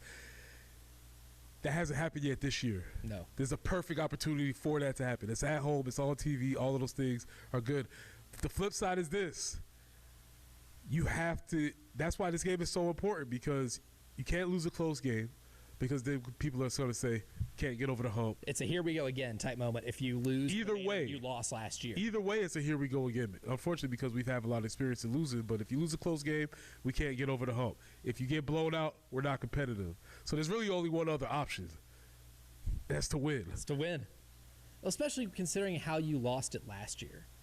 Like the manner in which you lost last year's game, I think dictates a lot of how we feel about this one because it proved last year you can drag Florida into the deep end. Again, last season, Florida in their national championship run only had 2 games in which they did not score 80 points in a game. One of them was here at CLA, but they won because they started full court pressing you and you couldn't handle it. You turned the ball over all over the place. They got a lot of free baskets, and they got themselves back in the game and ultimately ended up winning the game. That was like the perfect microcosm of last year. You know, in football, we've talked about, like how I've talked about LSU being the microcosm of the season. Last year, the Florida game was a microcosm of the season. You got a great game from one of your best players. You played a really good team, really tight at home, but you couldn't finish it at the end because of some roster deficiencies and some team building deficiencies that didn't allow you to really play to your level of expectation that you set the year prior. You can't have that type of game again because 1 year of a lot of that is you can brush off as a one-off. The next year, if that type of stuff keeps happening, it's a trend. Right. You can't keep doing that. So that's what we're looking for tonight. 9 o'clock, SEC Network at CLA, Florida and South Carolina. If you would like to attend tonight's whiteout game, if you're like, hey, I got a lot of white shirts I can wear to this, I can contribute to the whiteout. Why not me? Well, if you call 803-404-6100, callers 3 and 4 will get. How did you just read my mind? Because I mean, seriously. You were about to step out of the studio and say callers 3 and 4, but I knew it. I clocked it. Wow, we are so in sync. That is called show chemistry, my friends. I am inside Jen Jensen's brain. And I've got her figured out. But callers 3 and 4. Scary. 803-404-6100. You can win a pair of tickets to tonight's game against Florida. But coming up next here on the early game, we're going to discuss the health of the SEC and maybe answer questions as to why they haven't appeared in the last 3 college football playoff national championship games. We'll do that next.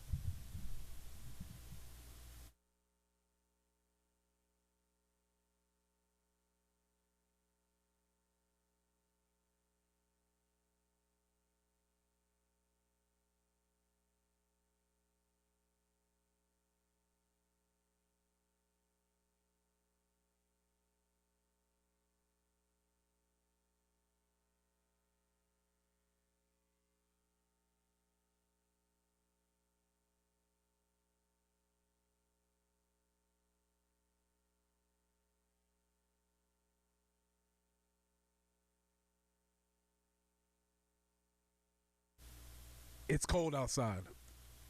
You know that. But how much worse would it be if you didn't have your HVAC system set up together? The folks from AAA Heating and Air can help you get that together, whether you're a small business, part of a church, or you're responsible for an organization that relies on the HVAC system. Now would be the time to have that right. And if you work with the folks from AAA Heating and Air, you can get guaranteed financing with a 15-year parts and labor guarantee. 15 years. We know 15 years is a long time, and that's long-term peace of mind so that when it does get cold, or, as you know it will, when it does get hot, you don't have to worry about your building, your staff, or the people that you serve.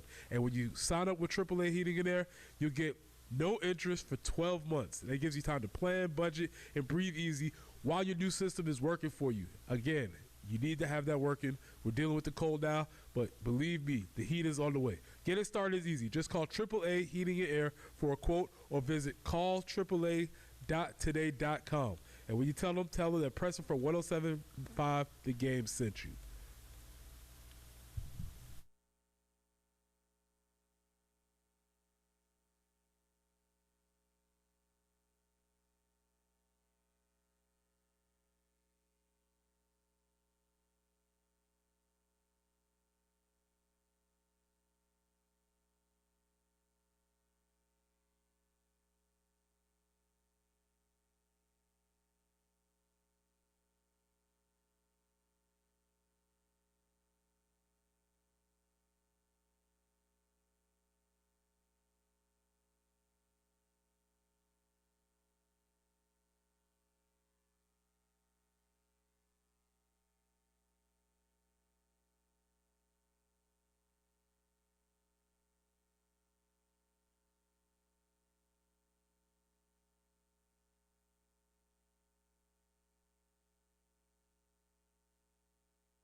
Highway 302 at South Lake Drive have a report of an accident there, so do be careful.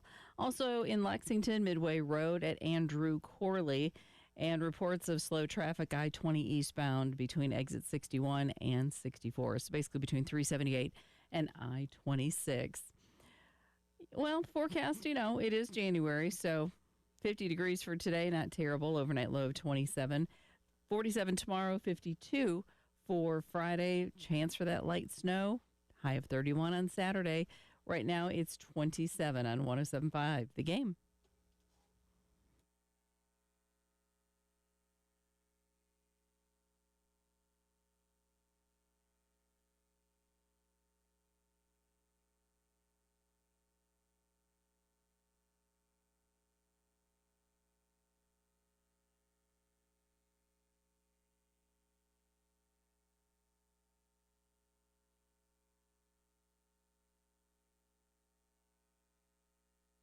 On The Athletic, Seth Emerson, fantastic journalist, covered South Carolina once upon a time, covered Georgia once upon a time, now really kind of covers the entire SEC for The Athletic.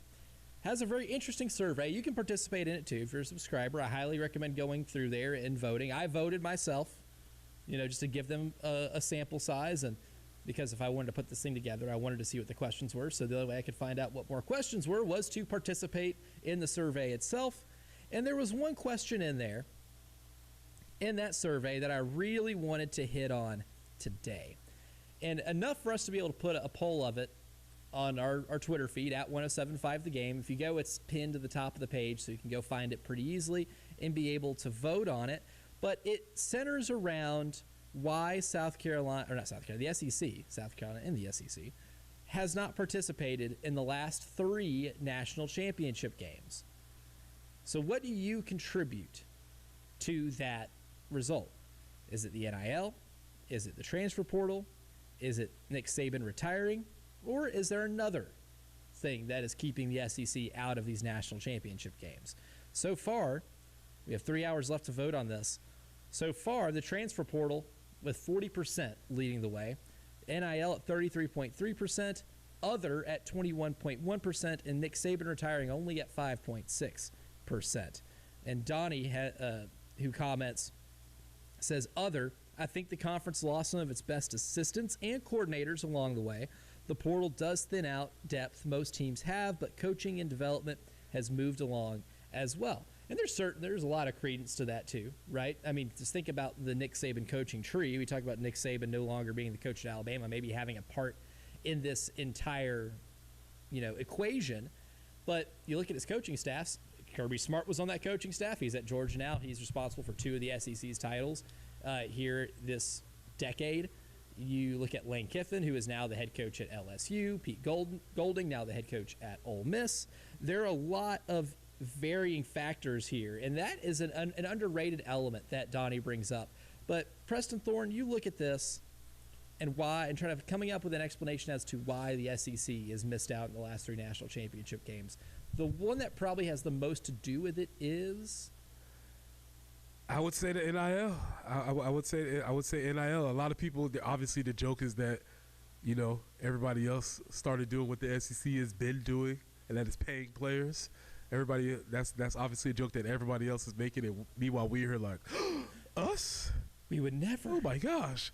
But I think that has. You already saw when you saw Ohio State, even during the Urban Meyer time, start to take a little bit more dominance and precedence. They started doing their recruiting more out of the South, more out of Florida, more out of some of those recruiting strongholds, and started getting some of those more athletic players around there. And now you've just spread that to Oregon, Indiana now, all these other places. And I think that has the deal. And if you want me to leave Florida to go play in the snow, that would have been a hard sell a long time That'd be ago. a very hard sell. But now you can maybe sweeten the deal legally a lot more easier. And I could be like, all right, I could withstand the winter time if I can burn this pile of cash that I have behind me. I could warm myself up with this money that I have. So that I think that's probably the number one most easiest issue to point to. And I think NIL and transfer portal do kind of go hand in hand. You portal recruit a lot easier if you have the funds to be able to portal recruit, right? It's hard to do one without the other. But I think what Indiana proved is if you can master something like portal recruiting, you can get the right guys in your building. You can get older, right? You can eliminate maybe some of the depth of your competition. And I think one of the reasons why SEC specifically is maybe a victim to the transfer portal as much as they are gaining from it, because I don't want to act like this is, just something the SEC is suffering from. They benefit from this a lot too. Of course. But maybe, the loaded recruiting classes you have, which a lot of SEC programs have dominated in the past. Again, how many times has South Carolina gotten a top 20 high school recruiting class but still finished 11th or 12th in the SEC in recruiting? Because the SEC dominates high school recruiting.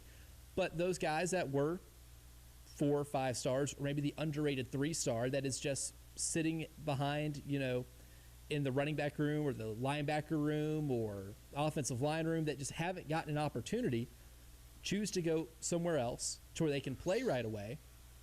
And then you see that same SEC powerhouse like Alabama or Georgia have an injury or a player that underperforms and your backup options aren't as good. You can look at countless Alabama teams where you look at the lines of scrimmage and you see NFL players all over the 2 or 3 deep on the depth chart. Right. You don't see that as much. And I think that is maybe the biggest impact when it comes to the SEC not getting into the national title game as much as anything else. Now, clearly NIL helps that because those guys aren't going to – let's say you're Sony Michel at Georgia and you're playing behind Nick Chubb and Todd Gurley. And you're like, you know what? This is BS. I want to play. Well, you're not going to go play at a place like Indiana or Texas Tech for free, right? Like, you need some incentive to leave and to be able to go play elsewhere. So those two do go hand in hand, but I think the transfer portal taking away some of the depth of your elite SEC teams makes the league not as top-heavy as what it's been in the past. So with the league not being as top-heavy, that's one thing. But also, because there was an article, I believe 2 days ago in the Wall Street Journal, and it said, yes, the SEC has not won a national championship in 3 seasons, which now we're in full panic mode. I get it. But also, week for week, the SEC averages 2 million more viewers per game than the Big Ten, just from a viewing perspective. So they're not winning on the field, championship-wise, but every single week the SEC is putting out a product that more people are tuning into. Is that something you take solace in, or do you only take solace in we have to win at the end? I think that's something Greg Sankey takes solace in. Again, his job is to financially benefit the SEC as much as possible and grow it and make sure the overall health of the league is sustained. And when it comes to like modern day athletics, this isn't just a college football thing. This is an NFL thing, an NBA thing. Like the NBA is a great example. I think the product in the NBA has never been better in terms of the top end talent, right? Like people romanticize like the 80s and 90s. Could you imagine any of those guys trying to guard a 7-footer who can handle the ball and dunk on somebody? Right. There are aliens that are playing in the NBA. If you want any sign of extraterrestrial life, go watch Victor Wembanyama play basketball. But they are constantly trying to chase the NBA or the NFL, right? And it's a losing battle. The NFL will always be king in America, but you got to get as close as possible. So even when you're on field or on court product, whatever it is, can be better, you're still in a war for eyeballs. And that's what all this is about when it comes to the financial aspect of this. Really, you could argue with these conferences, the battle for eyeballs is equally as important, if not more, than the battle that actually happens on the field. So Greg Sankey can take solace in that. But I don't think Alabama fans are taking solace in that. Georgia fans are. I mean, I think you could probably call up a Georgia fan right now, if you know one, and say, hey, sorry you got bounced in the quarterfinal of the college football playoff for the 2nd year in a row, but it was the most watched game in the playoff or whatever. That's not going to make him feel any better. But that's great for the commissioner and for the league itself in terms of it being a money-making venture. Does that show the parity of the league that people want to tune in week by week to watch these games? I think it does. I think the parity in the SEC also. I think your middle class has gotten a little bit better. And I think in turn that has an effect. Real quick, we only have about 45 seconds. Why don't we get to Elwood on the line? Elwood, good morning. Welcome to the early game.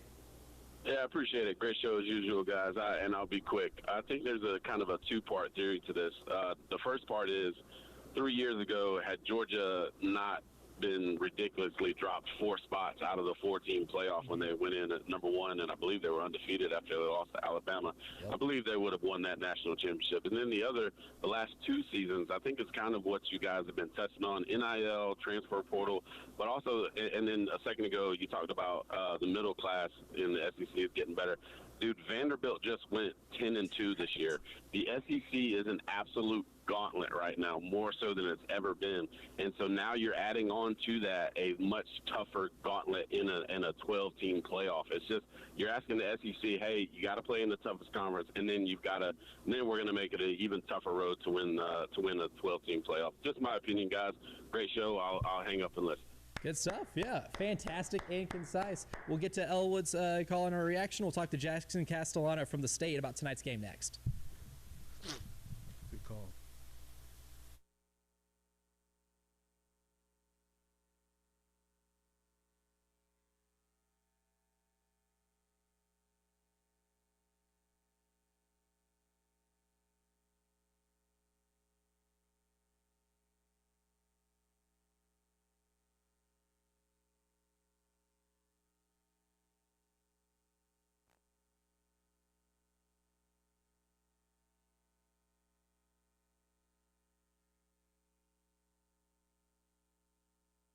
Maybe you're working out and not getting the results that you're used to. Well, there's a reason why you're not feeling like yourself, and it might be low testosterone.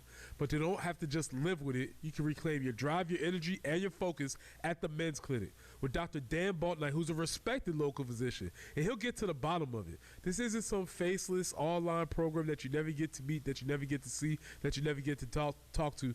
Dr. Dan Baltnight personally tailors your treatment based on your labs and symptoms. And those labs and symptoms, well, they're part of your initial consultation, and they're absolutely free. At your initial consultation, you'll get your T-level checked. Dr. Dan Baltnight and his team will check your T levels and make sure that you have nothing to lose but everything to gain. So don't wait. Call them at 803-875-MENS. That's 803-875-MENS. Or find them online at mensclinicsc.com.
Harbison Boulevard at Broad River Road. We have an accident. A couple more to let you know about.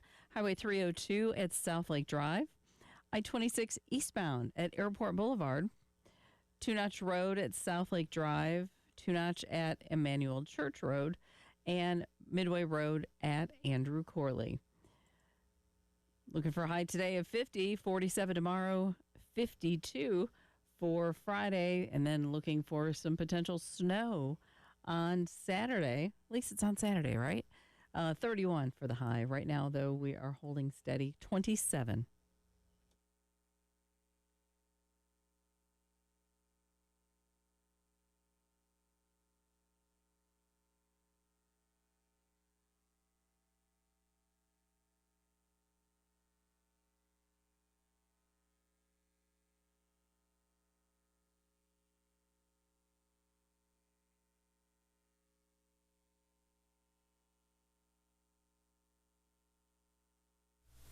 Tonight at 9 o'clock, again, late tip-off, and if you are coming to the game, make sure you're wearing white. I don't know if shirts are provided or not. I'd like to think they are. Give the fans a souvenir. I imagine so. But if not, make sure you wear white. It is a whiteout at CLA tonight when the Gamecocks take on the defending national champion Florida Gators. And joining us now to talk about this game is the state newspaper's Jackson Castellano. Jackson, appreciate you joining us as always, my man, and hopefully you're getting well caffeinated enough tonight to be able to prepare not to leave CLA till like midnight. Yeah, good. Elijah, Preston, thank you for having me back on. Last week when I was on must have not been a total disaster because you're having me back here this week, so excited about that. And, yeah, obviously excited to watch some more Gamecock hoops tonight, particularly against my alma mater, which is the University of Florida. That's another reason why I was like, you know what, Jackson's the perfect person to bring in here because he's familiar with this Florida program. And you saw what Florida did last year. That was a team that was a true deserving national champion, but Walter Clayton Jr. ain't walking through that door. Will Richard not walking through that door. Elijah Martin, guess what? Not walking through that door. But you returned the best starting front court probably in the country. When you watch this Florida team, what's kind of been the beat that you've gotten on them in terms of how this particular team wins games? Yeah, so, I mean, obviously when you lose your entire backcourt to the NBA, you're going to show up the next season looking a little different, right? You're not exactly going to be the same team as you were when you rostered 3 NBA-level guards, or at least, NBA draft-level guards on your roster. And so, yeah, they've definitely had to lean into their front court a little bit. I think Florida retaining Alex Condon and Thomas Hall over the summer, both of those guys tested the draft a little bit and ultimately decided to stay at Florida. I think retaining those two guys was huge. Obviously, Condon was expected to be the biggest impactor there. He was a preseason All-American, I'm pretty sure. But really, the biggest impact this season has been Ruben Chinyelu, a Washington State transfer. He was at Florida last season, but he mostly played off the bench. He came off the bench behind Hawks and Condon and Micah Handlocks. And this year he's been a starter. He's been easily Florida's best player, probably their most likely All-American candidate if they were to have one over Condon at this point. He's just been absolutely dominant. He's taken another step physically in year 3, I believe, of his college career, year 2 with Florida. So, yeah, I mean, they're a different team this year, but they might be a team that, South Carolina almost beat this Florida team last year. They may struggle with them matchup-wise even more this year just because this Florida team is so physical and they have struggled shooting, honestly, so they are a little bit biased towards trying to get those paint touches, which obviously, as we know, watching Carolina isn't exactly the best matchup for the Gamecocks. So we'll see what happens. I think Florida is definitely built to dominate the paint a little bit against the Carolina team, but also we know if Carolina can come out shooting hot and they can find themselves in any game late. So I really do think it'll be a good game if Carolina comes out shooting hot. Now, in terms of South Carolina kind of combating that size, my hypothesis is kind of you need to drag this thing to the deep end of the pool and maybe get Florida in a three-point shooting contest because of Florida's struggles from 3 this year. But how do you think South Carolina might try to do that? Or do you think that's even an emphasis at all for them in this game? I mean, it's going to be tough because, when you talk about trying to take guys out in that deep end of the pool, I like that use to that use of phrase for that. But it's interesting because South Carolina is not really built to keep people out of the paint. So it's hard for them to do that, even though they are such a three-point shooting team. And sometimes the way you play on offense can influence how the other team responds on offense. You know, you hit a couple threes, they're going to want to trade one back. Maybe they're more willing to settle for a three in those circumstances. But in terms of actually pulling guys out of the paint or having somebody in the paint to, I guess, dissuade Florida players from driving to the paint, South Carolina doesn't really have that. I mean, their 2 7-footers, Kriisa Sandeko and Jordan Butler, they aren't playing at this point. I think Butler played 4 minutes and Kriisa didn't play at all last game. So it's going to be hard to keep them out of the paint. I think it's just going to be a matter of playing their game, keeping it slow in the half court, not letting Florida use its athleticism and its size to make this, you know, a foot race. And yeah, I mean, you're just going to have to hope that you're able to defend solid and bring the right help at the right times and defend that pick and roll correctly all game, basically, to keep them out of the paint, because you just don't really have a body that's going to do it himself. So it'll be interesting if Carolina's able to do that, but I think that will be a key to winning, is somehow getting Florida to stay out of the paint and rely on its shooting, because both of these teams have been, honestly, some of the least consistent shooting teams in the SEC this season. And so if South Carolina is willing to wager on its consistency over Florida's consistency from outside, then that seems like the way to do it. Jackson Castellano from the State Newspaper is on with us right now. And Preston, you had a pretty interesting theory about Michi +1. Yeah, my theory for this team winning is Michi has to get his average, and then there has to be a +1. Do you have any inkling of who that +1 may be for tonight's game? I mean, it's been a little bit of everybody, right? I think that's an interesting theory, and it's probably correct, just because Michi is your leader in multiple statistical categories. But he, you know, even when he drops 30 on some nights or in the high 20s some nights, that's not ever going to be enough to beat an SEC team. So you're absolutely correct. I mean, Michi does need to come out on his strongest game to win, but also he does need some help. A lot of times this season it's been Elijah Strong. He's been a huge spark plug off the bench, and now he's a starter just because he's been so effective in terms of his offensive game. If it's not going to be Elijah Strong, I would guess it would be Kobe Knox. They've been kind of leaning towards him, especially driving to the paint a little bit more recently, especially as his shot hasn't really found its consistency. He's been pretty impressive just in terms of being able to get to the line and get some free throws and get to the rim and get some layups and dunks. Obviously, Lamont Paris has talked a lot about Knox's athleticism and his ability to do those things. So I think Kobe Knox is probably a big one, especially in today's game where you're going to need some of that defense. It's obviously Knox, because athleticism is capable of. Outside of that, it's probably going to be Mike Sheriff-Jump. He's the tallest guard on the team. He's going to give you some of that most size. Today, he should probably be guarding Thomas Hall tonight, which will be an important matchup for the Gamecocks defensively, but also offensively. I think they'd like to see him maybe be a little more aggressive at times and try to find his own shot, because I see him being a little passive here and there and passing up open looks. So, but if I had to wager who's going to back up Michi the most tonight, I would put my money on either Elijah Strong or Kobe Knox.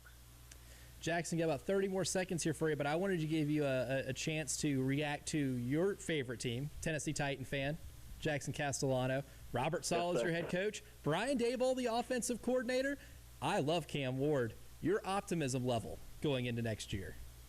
Optimistic. I say if they regress next season, then you've got a real problem, and we need to start talking about bigger issues with ownership and front office, which I know Titans fans aren't really looking forward to having that conversation. But I think, like you said, you've got the number one pick at quarterback in year two. You've got the most cap space in the league. You got two great new coaches, a new scheme.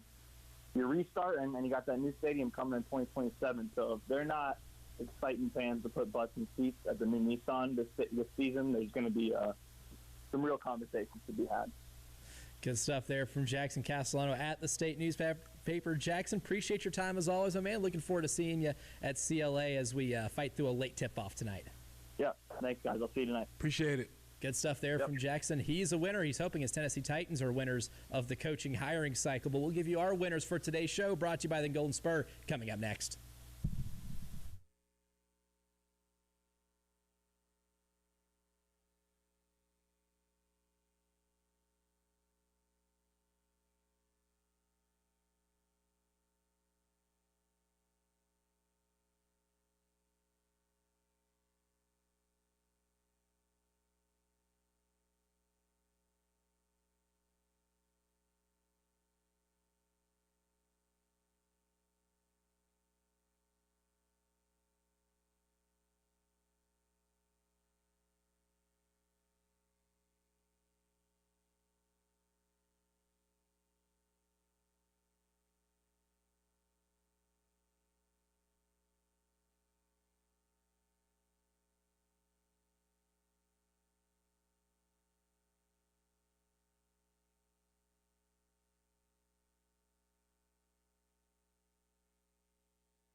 always, we give you our winners for today's show, brought to you by the Golden Spur and Preston Thorne. I cannot think of a better way to start this segment than give my first winner to being an A-plus grade hater.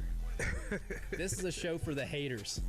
Bill Polian, career-long hater of Bill Belichick, maybe the most influential voice in making sure he is not a first-ballot Hall of Famer. Also, to add on to the haters, new development, hater and potential liar. Apparently, yes, is giving conflicting accounts as to whether or not he voted for Bill Belichick to be a first-ballot Hall of Famer or not. We are now getting conflicting reports. Liar strong. Misrememberer. Yes. I don't remember whether I voted for him or not. Maybe I did, maybe I didn't. I don't know. It's like the old Nickelodeon show, Drake and Josh, where Drake asks, he's like, "You calling me a liar?" And Josh goes, "I'm not calling you a truther." This may be one of those instances, but not to get lost in the A-plus haterism from Bill Polian. SEC fan bases, specifically the Tennessee and Auburn fan bases that have started an online campaign to vote for Charles Bediako to participate in the G League All-Star game to pull him out of Tuscaloosa, is the most creative form of hating that I could possibly imagine. I like it. Haters are the winners of the day, man. I hope this inspires everybody that you are not hating on your ops enough. To go with the same theme, I'm going to go with exaggerators. Oh. We used to have we had a teammate, won't say his name, but his nickname was the Exaggerator. Great nickname. The Exaggerator. Because he had a penchant for telling taller tales than they were. And fish stories, if you will. Yes. And with that being said, shout out to you, Diego Pavia, King Exaggerator, because I don't care whether you're 6 feet or not. You're 5'9"3/4, and that's okay. Because you're a JUCO national championship. You took New Mexico to heights they've never seen before, and you're the greatest quarterback in Vandy history. So it doesn't matter. You can still be 5'9"3/4 and do all of those things. But he better not be going on any circuits where he is telling kids, "Hey, be your authentic self," because that will hold zero water. Oh, man. I think we could also maybe tag in the power of friendship as a winner, because Vanderbilt did him a solid by listing him 6 foot. They know he's not 6 foot. You see the guy every day. But you know what they put in that media guide? Diego Pavia is 6 foot flat. Sometimes the best friends that you have are the ones who can lie for you. This is very true. PR staffs perjuring themselves every day. Every single day they have to put that in there. It's like, he's not 6 foot. Preston Thorne's not 6'3". They're not they're massaging the details. Yes. It's a slight exaggeration, right? Yeah. It's not intentional lying. Just a few digits, just rounding up a little bit. Yeah. That's all. Rounding up 3 inches. Another winner for today's show. This is brought to us by our pal Walt on the Firehouse Subs text line. Because remember we were talking about the Pro Bowl earlier? Yep. And how the last cool thing I think I can remember from a Pro Bowl is Brian Moorman, the former Bills punter, getting absolutely decked, having his soul disconnect from his body because Sean Taylor hit him near the sideline on a fake punt. Well, Walt weighs in on the Firehouse Subs text line. Winners, Sean Taylor. R.I.P. Sean Taylor. There he goes, as a 26-year-old Redskins fan, or Commanders fan, I guess, the Sean Taylor Pro Bowl hit was my biggest highlight in 20-plus years of watching the Skins. Poverty fandom. Now, well, they did make an NFC title game last year, and Jaden Daniels is exciting whenever he's healthy enough to play. But, yeah, before last year, if you're 26 years old and you've been a fan of that franchise, I think Sean Taylor deleting Brian Moorman from this earth in a Pro Bowl game might actually be the coolest thing that has happened to you. And for that, I'm sorry. In our position, that's when we decided, hey, we can't do this anymore. That's when we decided, think this Pro Bowl, because Sean Taylor obviously did not get the memo about what, in football they call it thud versus full speed. He was on full speed, everybody else is on thud, and he missed the memo. Well, there's a thud all right on that play. That thud was the helmet of Brian Moorman bouncing off the turf after Sean Go watch Taylor. it on YouTube if you're not familiar. There is not going to be a play in Pro Bowl history where someone gets hit that hard. Ever. Targeting? Yeah. Oh, probably. That might have even gotten him kicked out of a game in 2026. Yeah, probably. That hit is getting flagged.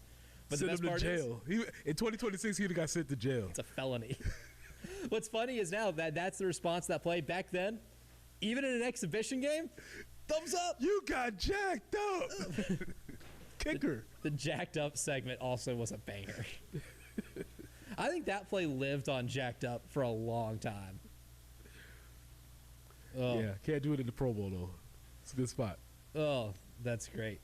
But maybe one day, we can find a way to make the Pro Bowl cool. And if you're able to do that, then you are putting your talents to waste. Then you are a winner. And you are a winner. And you are a bigger brainiac than anybody else can ever give you credit for. That's all for today's show. Tyler Head and Jack Veltri, they're winners. And the extra point is coming up next here on The Game.